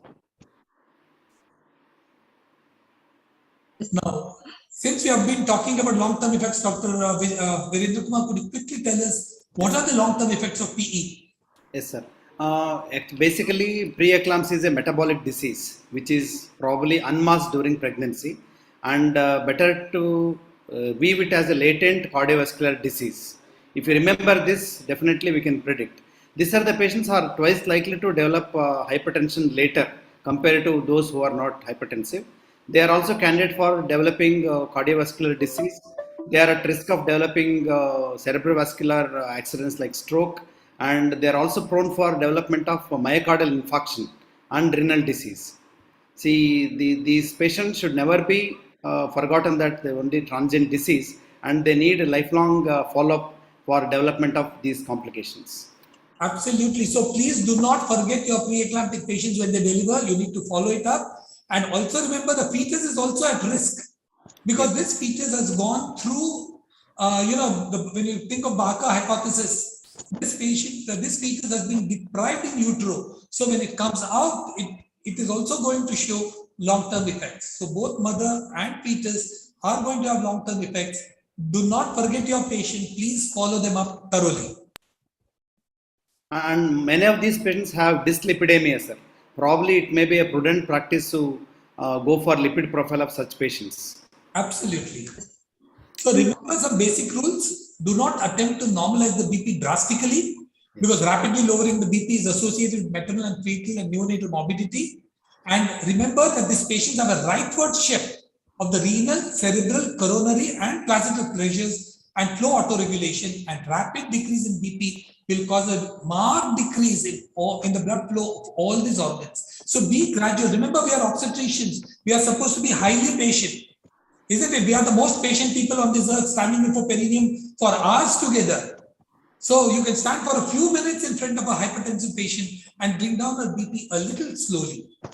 No diuretics before delivery. She is intravascularly depleted, and you will cause more organ malperfusion if you give her diuretic. You definitely have to give diuretics after delivery because pulmonary edema is very common after a delivery. So watch out for it and give a diuretics.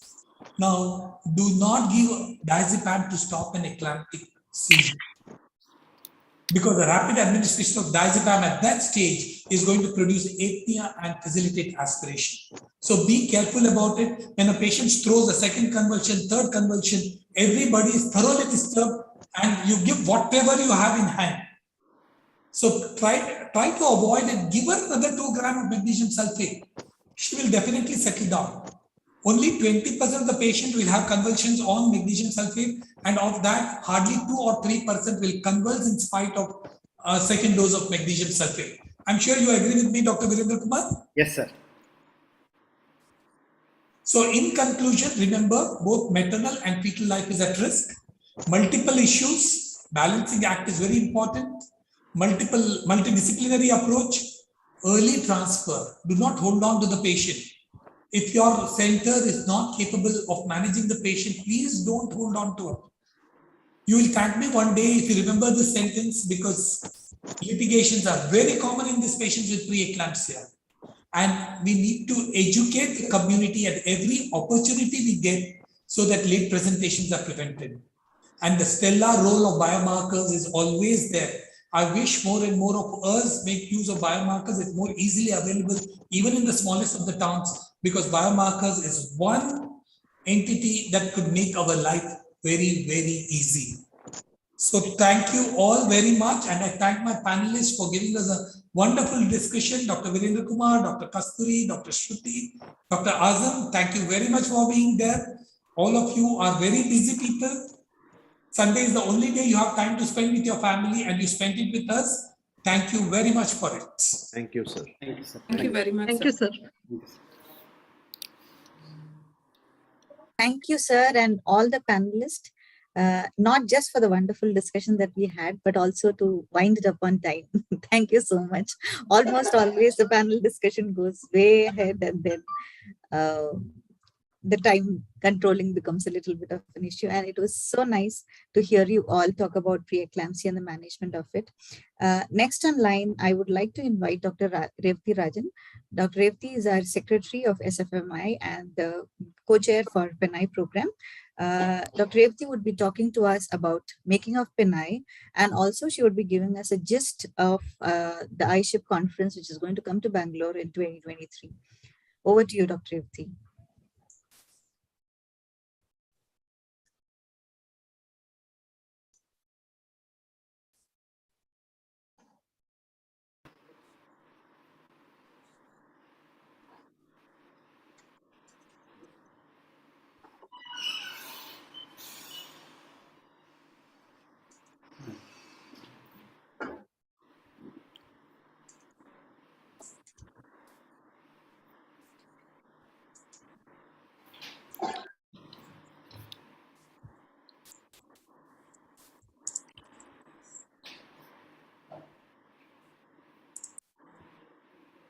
Good morning to everybody. And I'm so glad that I have this opportunity to be talking about the pre-eclampsia education of the nation, India, which is considered to be the flagship project of the Society for Maternal Fetal Medicine, India.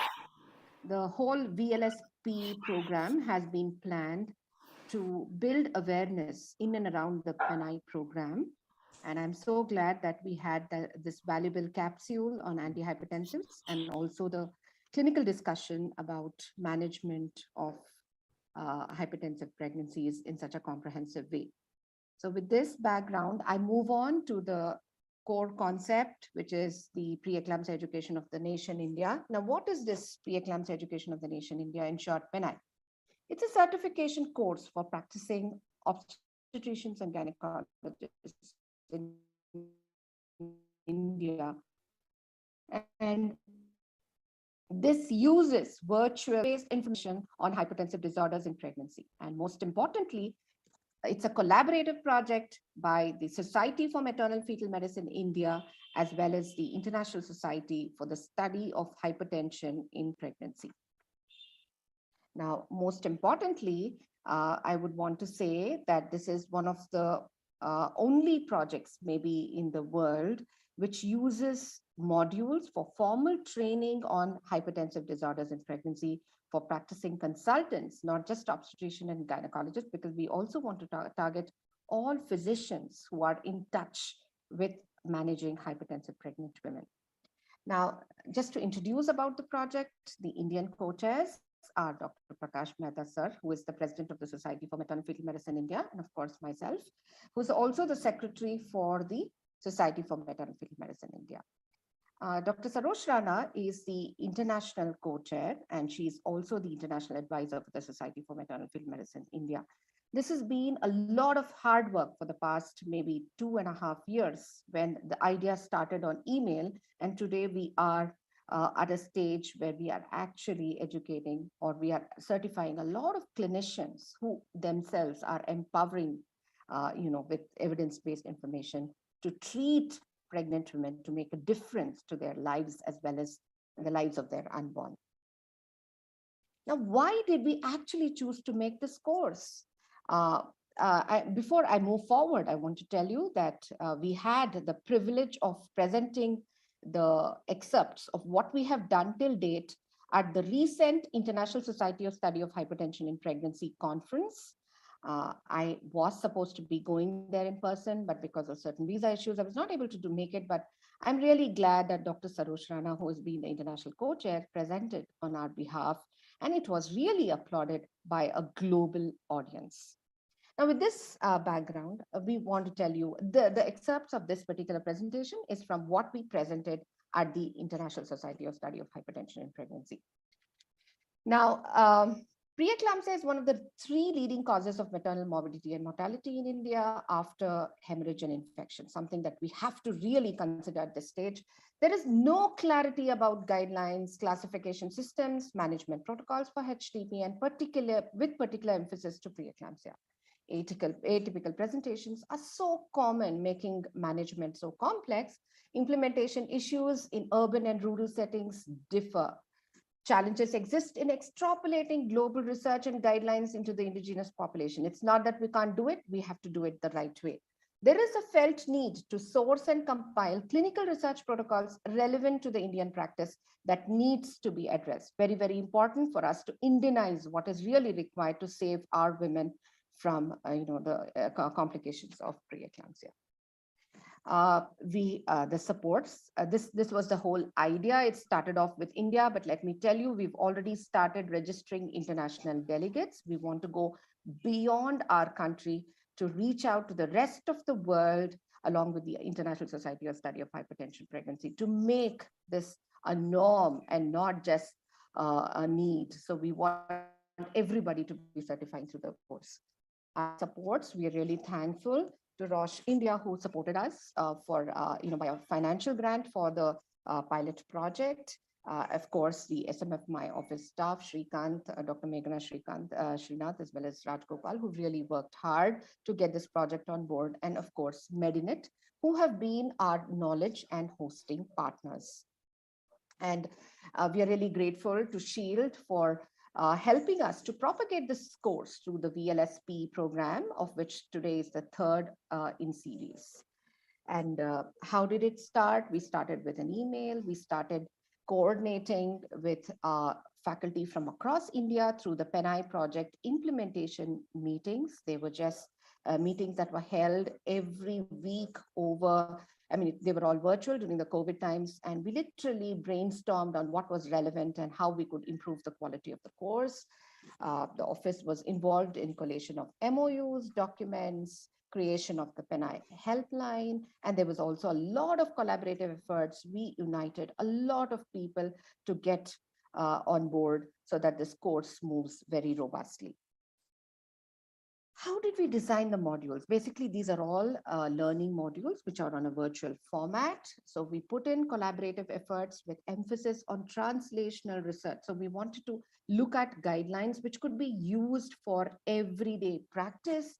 We wanted to make it as clinician friendly as possible.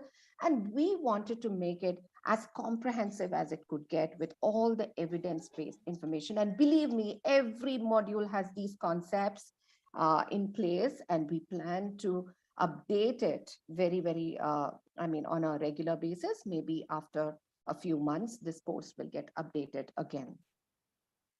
Now, this is a very precious slide. I have all the people who have actually contributed to this course on a single slide, and that's a difficult task, let me tell you.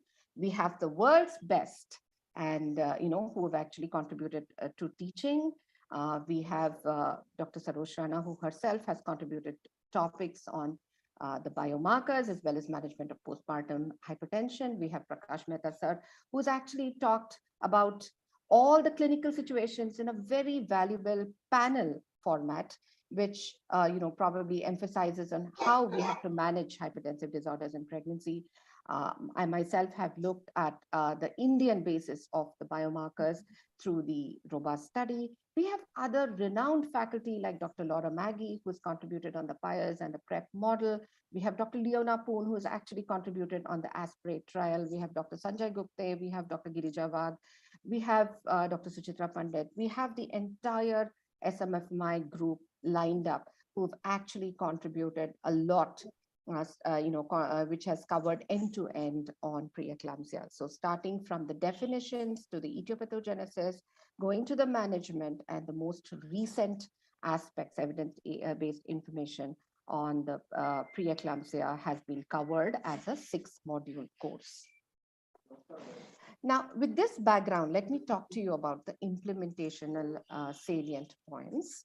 We launched this course as a modular course on the 22nd May of 2021 on the World Preeclampsia Day. And this is definitely a very novel project because let me tell you, there is no program that exists in the world for formal education to providers regarding preeclampsia, which aims at empowering clinicians all over the country and beyond. Our current target audience is definitely full-time working professionals, and most of them or all of them have been obstetrician gynecologists, though we want to really educate the grassroots level clinicians very soon. We face some challenges because after propagation and after the clinicians have agreed to the course, getting into the course, enrolling into them and finishing the course and taking the assessment was a big challenge that the office faced. But we did not give up. We have followed literally every delegate till the end point. And we have a few delegates who will tell you about how the course went and how they feel empowered at the end of the course. Now, to understand how it works, every registered candidate has 6 weeks of full-time access to the course. The candidates can watch the pre-recorded lecture videos any number of times at their convenience when they're registered. The lectures were designed by renowned faculty in the country and in the world who have done exceptional work in the field of preeclampsia.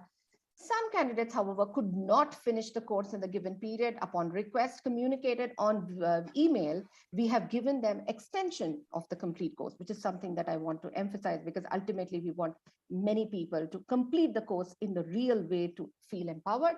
The SMFMI office has motivated candidates to finish the course on time and has constantly been in touch with the candidates. After completing the course and the lecture videos, the candidates must take an online assessment, which is a 60-minute assessment of 2 categories. One is the objective-based test and the other is the clinical case-based comprehensive test. The OBT consists of multiple choice questions with 1 correct answer. And definitely the clinical case-based comprehensive test is again on a multiple choice-based questions, but on real case scenarios. At the end of it, we give what is called the Pearls of Wisdom, which is a downloadable, concise booklet compiled to help candidates with future reference. So ultimately, the candidates can keep this as a ready reckoner reference, and they can definitely contact any of the faculty over email, which will be coordinated by the office as well as the Medinet team, so that they can get direct answers, because we've been answering their questions day in and day out about the course as well as their clinical problems. The assessment and certification process has been very vigorous till now to assure the standard of the course is well maintained, and the candidates have, some of them have dropped out of the course, but there have been very few people who have actually dropped out of the course. Candidates who fail in both attempts are required to re-register for the course, and the main reason for dropout has been a lack of finishing the course within 6 months. But definitely this has prompted the SMFMI to come up with the idea of a 1-day on-site mass enrollment program, which we plan to do with the Mysore team very soon, where we want to register at least about 50 delegates who are interested. And maybe those who cannot look at learning over a period of 6 weeks can do it on one single day, join the course, finish all the modules online, take the assessment and get certified on a single day, and then stay in touch with us for further queries. Now, these are some of the images. These are, this is reflecting a lot of hard work, dedication, and perseverance. These are how the Penai project implementation meetings happened online. There were several of these meetings, I think about 10 or 11 of these meetings. And then the virtual learning series on preeclampsia, which is taking this course across the country. Now, these are very precious to us because this is our first milestone of a first set of passed out delegates. We've had a virtual convocation where we've actually given them the certificates. And the best part of it is they were a part of a live interactive session, which was answered by the global co-chair, Dr. Sarosh Rana, as well as the Indian co-chairs, Dr. Prakash Mehta and myself, to actually deal with their clinical problems. And then they were actually given the certificate. The provisional certificate looks like this. So you would get a provisional certificate before completion of your virtual interactive session, which is the final point of completion. And then you would be given a final certificate, which could probably tell you that you have completely finished the course, and maybe you will be intimated whenever the next update happens.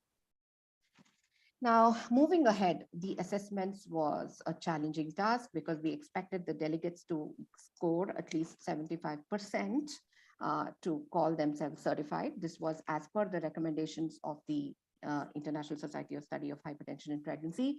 We did face certain issues when the delegates, just could not manage it maybe by a few marks or percentages. Then we had a provision for a Viva voce, which we diligently conducted to ask them clinically relevant questions, which covered all the guidelines. And I'm so glad that all the delegates were able to do this very efficiently, and they've been part of our they have after completing the course, they have been our ambassadors to actually propagate the course across the country. Now, this is how the Penai Pearls of Wisdom looks, which is the downloadable version of all the content, which is given to all delegates.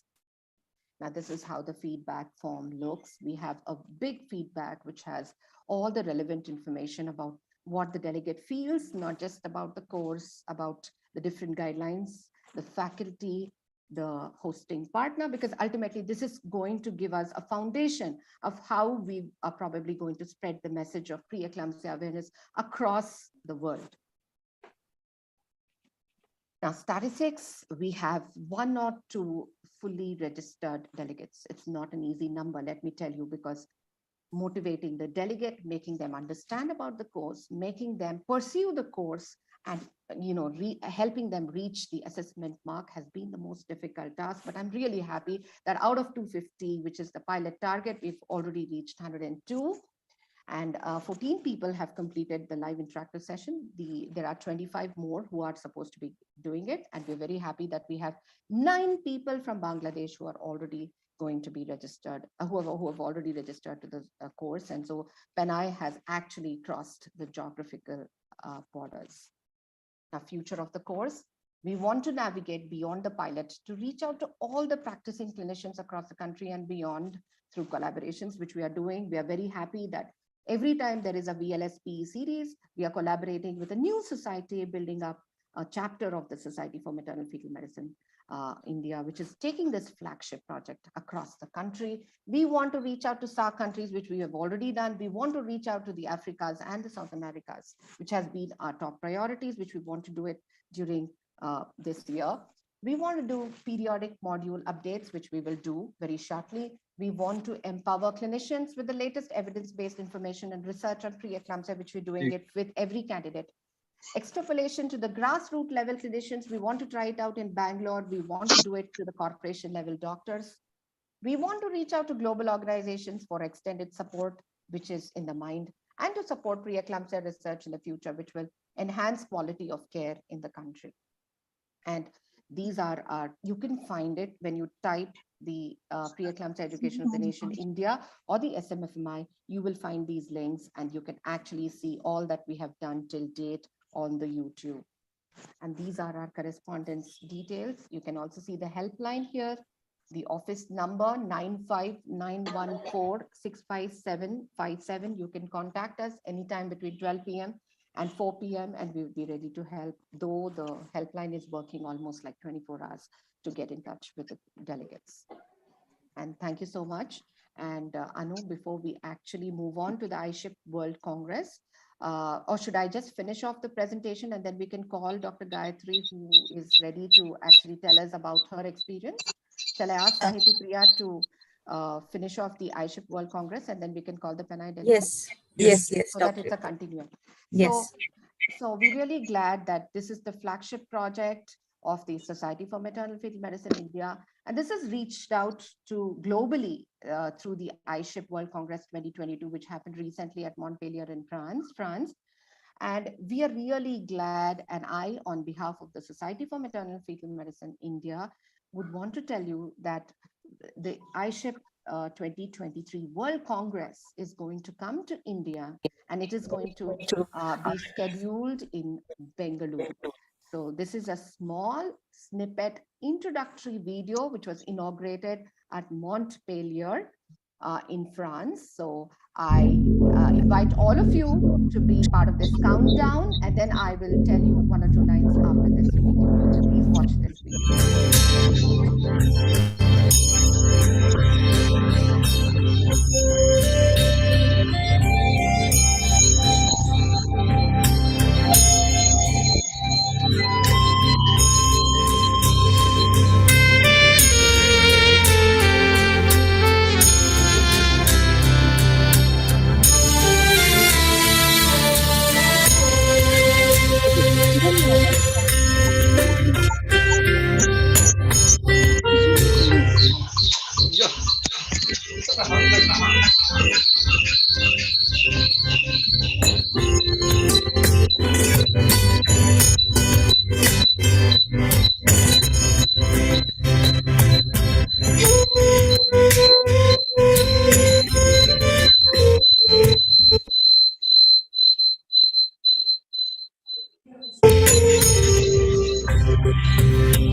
So this was the introductory promo that we actually inaugurated at the Montpellier iShip World Congress 2022 in France.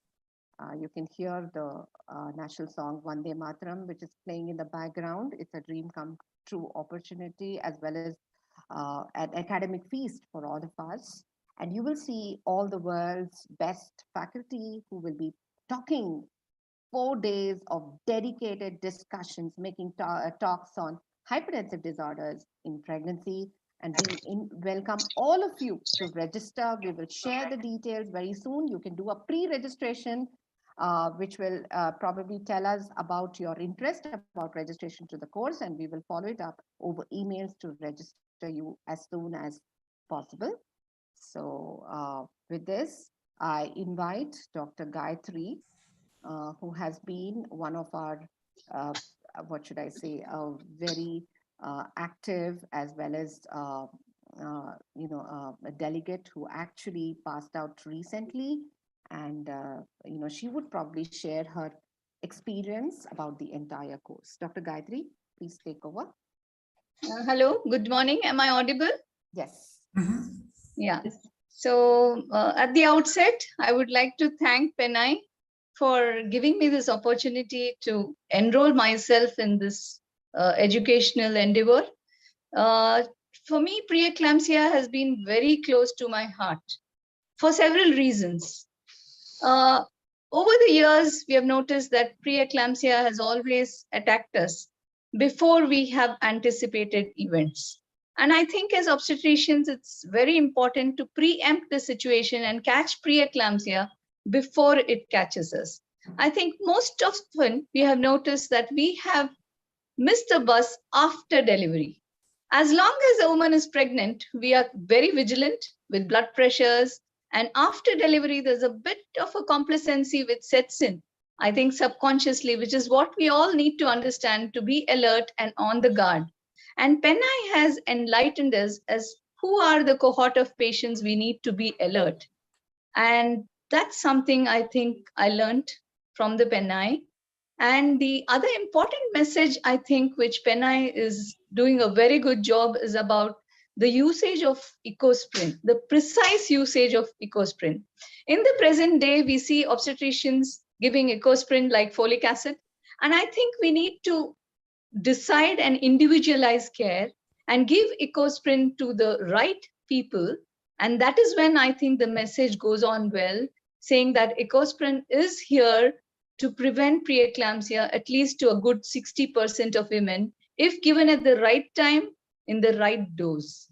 And I think it's also important as healthcare providers that we educate our patients regarding the possibility of preeclampsia in a primary gravid woman. Even before she lands up with a bad obstetric history, I think if we have achieved educating all our primaries who are at risk for preeclampsia, who are identified by the 12th week, I think it's a good lesson, and we are here to achieve our reduction in maternal mortality. Recently, I had a patient who had a 12th week scan which said high risk for preeclampsia. She was started on ecosprin. She was just told to be vigilant about her blood pressure. She was also given double 2 grams of calcium as recommended. And then her pregnancy was going very smooth. Yes, her uterus was laden with fibroids, fully stretched on the lower uterine segment. That was a concern for me that she should not be coming in an emergency. And then I had just started on ecosprin thinking that maybe she may not be the candidate to get into preeclampsia. And she comes back to me at 28th week saying her BP reading is 140/90 and she's got swelling. And she comes to us ourselves because we have educated her. And then we did the ratio, and the ratio was all over the place, but her blood pressures were just 130/80, 140/90. She was told about the possibility of getting into trouble. And dead of the night, she was in the hospital because the ratio was a little too beyond the picture. And in the hospital, dead of the night, we had an abruption with a transverse line. And I think the ratio saved us that she was in the hospital. So I think very important messages given by Penai. I'm grateful for having been in the program, and I have instigated all my residents to get enrolled for this program. I thank Dr. Prakash Mehta, Dr. Sarosh Rana, Dr. Revati Rajan for all the pearls of wisdom that I truly learned. And I thank Medinet for an excellent, platform for learning. Thank you so very much. Thank you so much, Gayatri. Sir, if you could just share a few words before I show the poster as to how it actually looked at the iShip World Congress. It'll be You can show the poster now. Show the poster. Sure. Now, Dr. Revati will show you the poster on Penai, which was presented in France, and now the ISSHP has taken it up as their flagship project. So basically, just one look at the poster, which was presented in France. Just a minute, sir.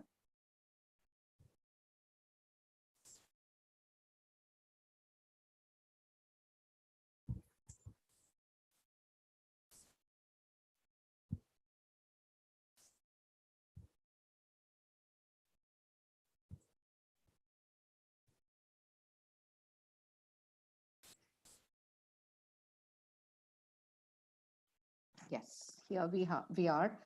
And I think I presented exactly what the poster. Yeah, it's quite a heavy poster, that's why. So basically, I also had the slide format. And I think all the delegates were informed about the Penai course. And they have been receiving a lot of good feedback because this is one of its kind course in the world. Ma'am, slides are not visible, ma'am. You can stop sharing the screen because it's not going to open. It's very heavy. No, sir. 1 minute. Did you were not able to see it? Let No, me just it's not share it opening. again. Just a minute. I'll share it again. It's heavy. That's why. No, sir. Just can you see it now? Now it's seen. Now it's in. Okay, let me just make it like a big screen.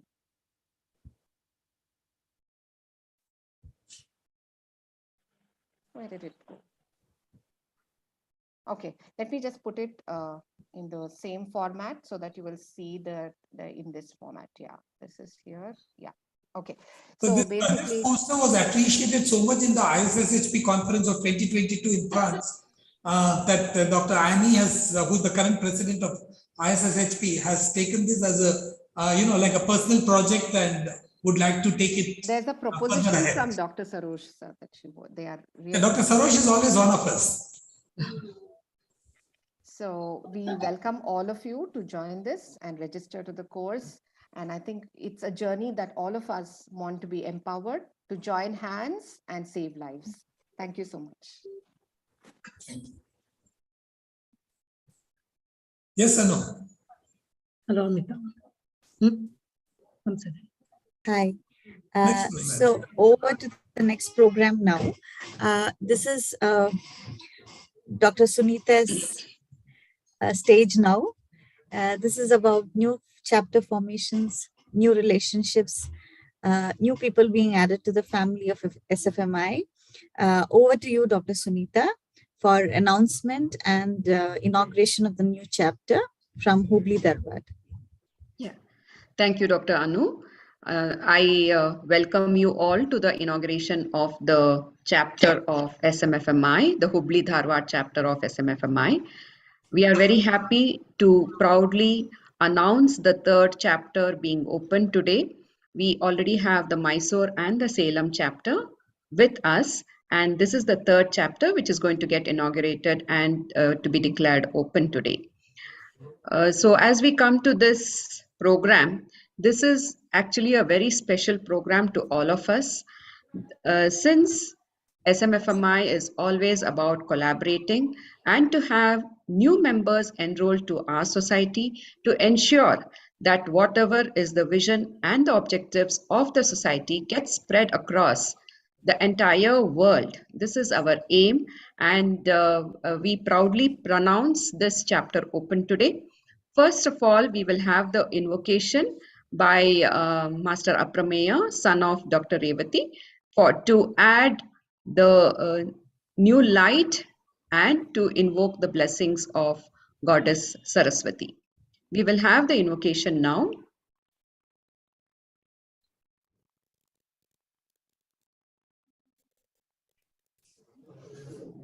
Saraswati Namostute Sharade Vidyavrade Saraswati Namostute Sharade Vidyavrade Saraswati Namostute Sharade Vidyavrade Saraswati Namostute Sharade Vidyavrade Saraswati Namostute Sharade Vidyavrade Saraswati Namostute Sharade Vidyavrade Saraswati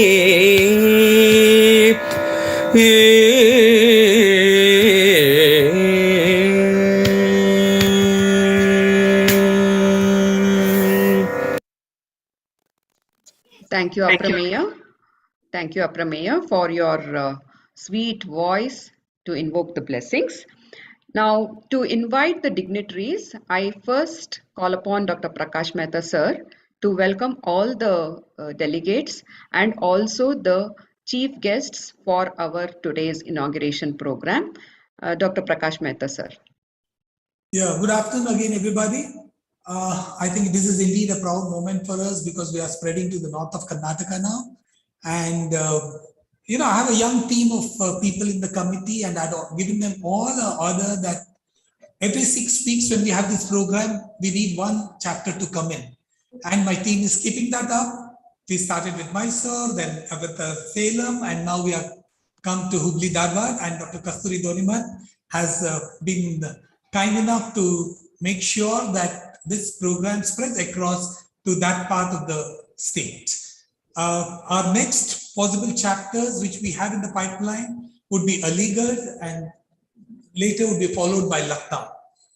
So with this, I welcome Dr. Kasturi Donimat to our family of SMFMI. Welcome, ma'am, along with your team. Yes, sir. Could we have the inauguration now? Yes, sir.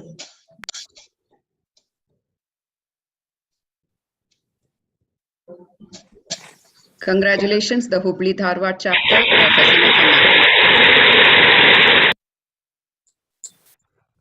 So thank you. And now, Dr. Kasturi Donimat, I would like to speak a few words. Cupboard ಸ್ವಲ್ಪ alteration ಮಾಡಿಸ್ಕೊಂಡು ನೋಡಿ ನಂದು bedroom cupboard ರೀ Okay. Yeah. Very pleasant good morning, sir. Good morning to the whole team of Society of Maternal and Fetal Medicine. It's really a very great day for us, for Hubli Dharwad chapter, to join this very, very prestigious Society of Maternal and Fetal Medicine India chapter. It's a great privilege, sir, and a proud moment, and we are extremely thankful to you for giving us this opportunity. Thank you for selecting Hubli Dharwad team among this in this international and national platform. So we feel highly obliged to you, and I have our whole team here: Dr. Priscilla Thomas, Dr. Rashmi Desai, Dr. Sheetal Kulgod, Dr. Amita Kamath. They are here, sir. I'll introduce one by one. Okay. Yes, please. Okay, sir. So I'll be taking over as the president of this Hubli Dharwad chapter, and secretary Dr. Priscilla Thomas, who is the present president of Hubli Dharwad OBGYN Society, and Dr. Rashmi Desai, who is the present secretary of HDOGS, and our core team, who is very, very active, very enthusiastic to work. Dr. Hemlata, who is a professor and unit chief at Department of OBG KIMS. Dr. Amita Kamath, we have Dr. Amita Kamath here. Dr. Amita, yeah. So Dr. Amita Kamath, associate professor, again in the Department of OBG KIMS Hubli. We have Dr. Sheetal Kulgod, consultant at Tatradasha Healthcare, so the senior gynecologist. Dr. Sheetal is here. Yeah, Sheetal, you can unmute. Thank you. And Dr. Rashmi Shelgar, again assistant professor in our department of OBG KIMS Hubli. Dr. Rashmi Desai, yes, you can unmute, Rashmi. Yeah. Good morning, Yes, everybody. Welcome to the family. Thank you, sir. Thank you, sir. Thank you so much. And Dr. Asha Nervi, professor and head of the department, STM Medical College. And And Dr. also- Jamuna Kanakraya. Yeah. Dr. Jamuna is here. Yeah. Jamuna Kanakraya, one of another very active member of Hubli Dharwad OBGYN Society, sir. So we all have all of them as our core members for this Society of Maternal and Fetal Medicine. I'm very, very happy to be part of this chapter, sir, because here, especially in our this thing, we see that we are dealing with lots and lots of high-risk cases. So by joining hands with you, we are looking forward to bring down the maternal and fetal morbidity as well as morbidities, mortality. So especially that PEN-I is very, very important, very, very innovative, novel project of yours. I'm sure I'm going to make all our residents, all our staff and the postgraduates, and encourage all our Hubli Dharwad members to be a part of it. I saw that poster. It was such an excellent, so much of information.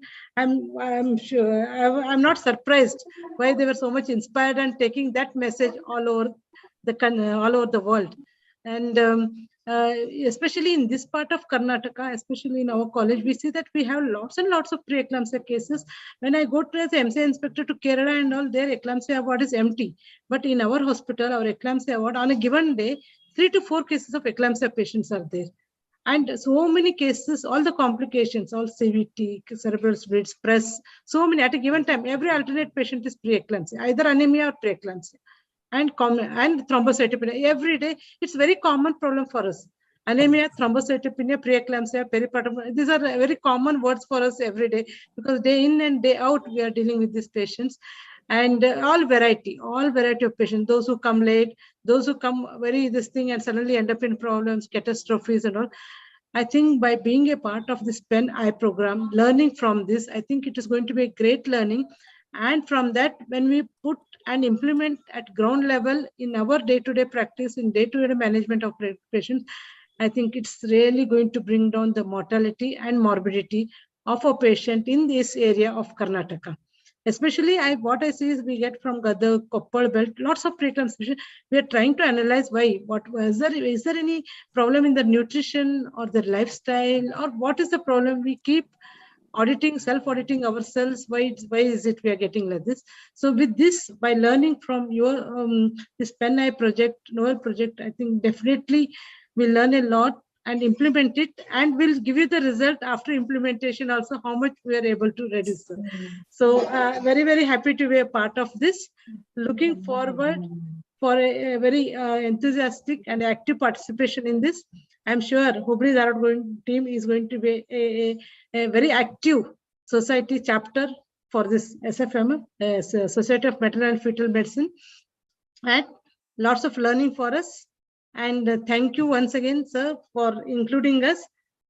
We are looking for more and more learning from you.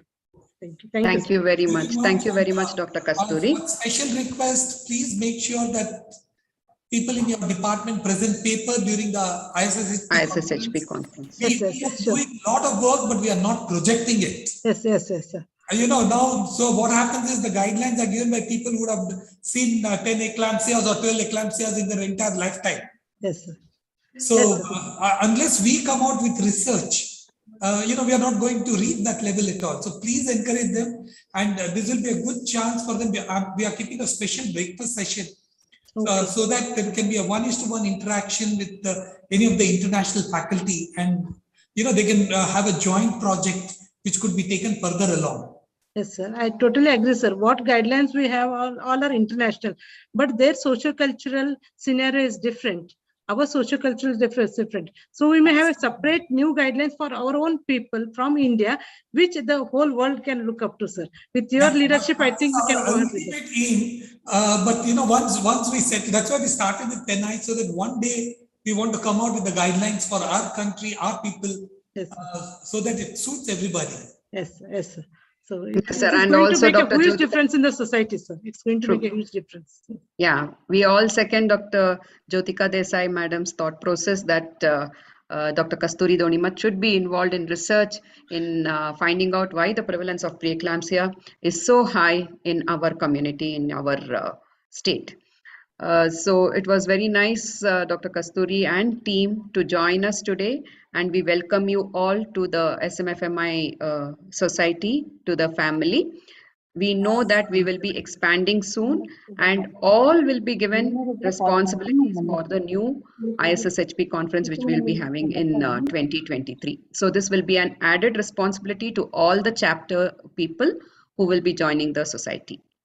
Yeah, Sunita, to all those who are watching us on the YouTube, because this program is being relayed live on the YouTube, we would definitely like to have chapters everywhere all over India. Our main aim is only that no woman should ever die or suffer because of preeclampsia. So anybody joining hands with us in this endeavor are most welcome. You could contact the office, and definitely we would take it forward. So thank you very much. Thank you, Sir. sir. Thank you, sir. I now request Dr. Anu Joseph to propose the vote of thanks.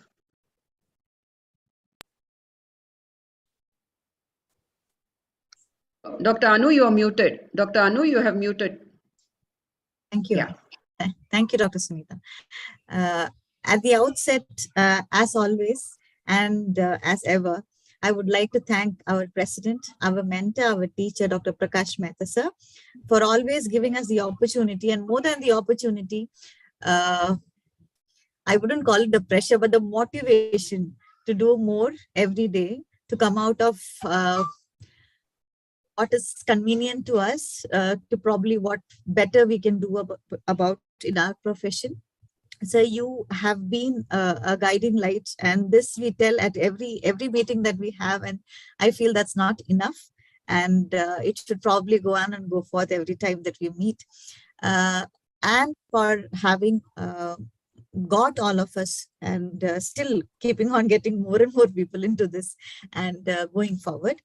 Dr. Revati to have been a great right and probably the left hand to Sir, and to being the secretary and being a big time motivator and an exemplary person who organizes things so meticulously. I have always been in awe seeing Dr. Revati handle things left, right, and center, and also managing courses like Penai and for doing programs like the VLS series and everything. Thank you, Dr. Revati, for this. And then coming to all our delegates for today, Dr. Virendra Kumar, Dr. Kasturi, Dr. Azam, Dr. Shruti, and everybody from the Hubli Dharwad Society who have joined us new today. Thank you all for joining in today.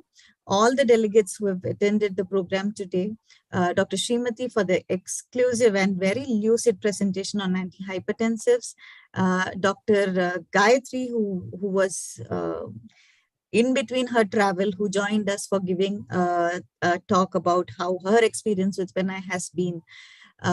Above all, Ms. Sahiti and the team from Shield Connect and Shield Health, who has been standing like a pillar with us for the connectivity and for going through the program so meticulously and without much of a hiccup. In all these things, people that you don't see are the people from the SFMI office who have been there. Anytime you message them regarding a PPT or anytime you ask them for a delegate detail or a faculty detail or anything that you come up as a hiccup, they're always there standing like a strong pillar, giving us all the help that we can get. And hence, they deserve a big round of applause and a big thank you from the bottom of my heart to have helped me so much. The senior members, Dr. Jyotika, Dr. Prakash Mehta, Dr. Kasturi, whom we would want to interact more often now onwards, Dr. Virendra Kumar, thank you all once again. Thank you for being a part of this. And thank you, Shield, for the program. Yes, sir. We would also want to thank Ms. Dr. Prachi, Mr. Zingade, as well as Sahiti Priya and her team, who've really made, given us this wonderful opportunity to take Penai across the country. Thank you so much. And it's gone even beyond the borders. So we are really happy. So we will be inviting the Bangladeshi delegates also to watch this show. So thank you so much, Shield Connect. Thank you, ma'am, for giving this opportunity. Thank you, everybody, and see you in the next program. Yes, sir. Thank you, everybody.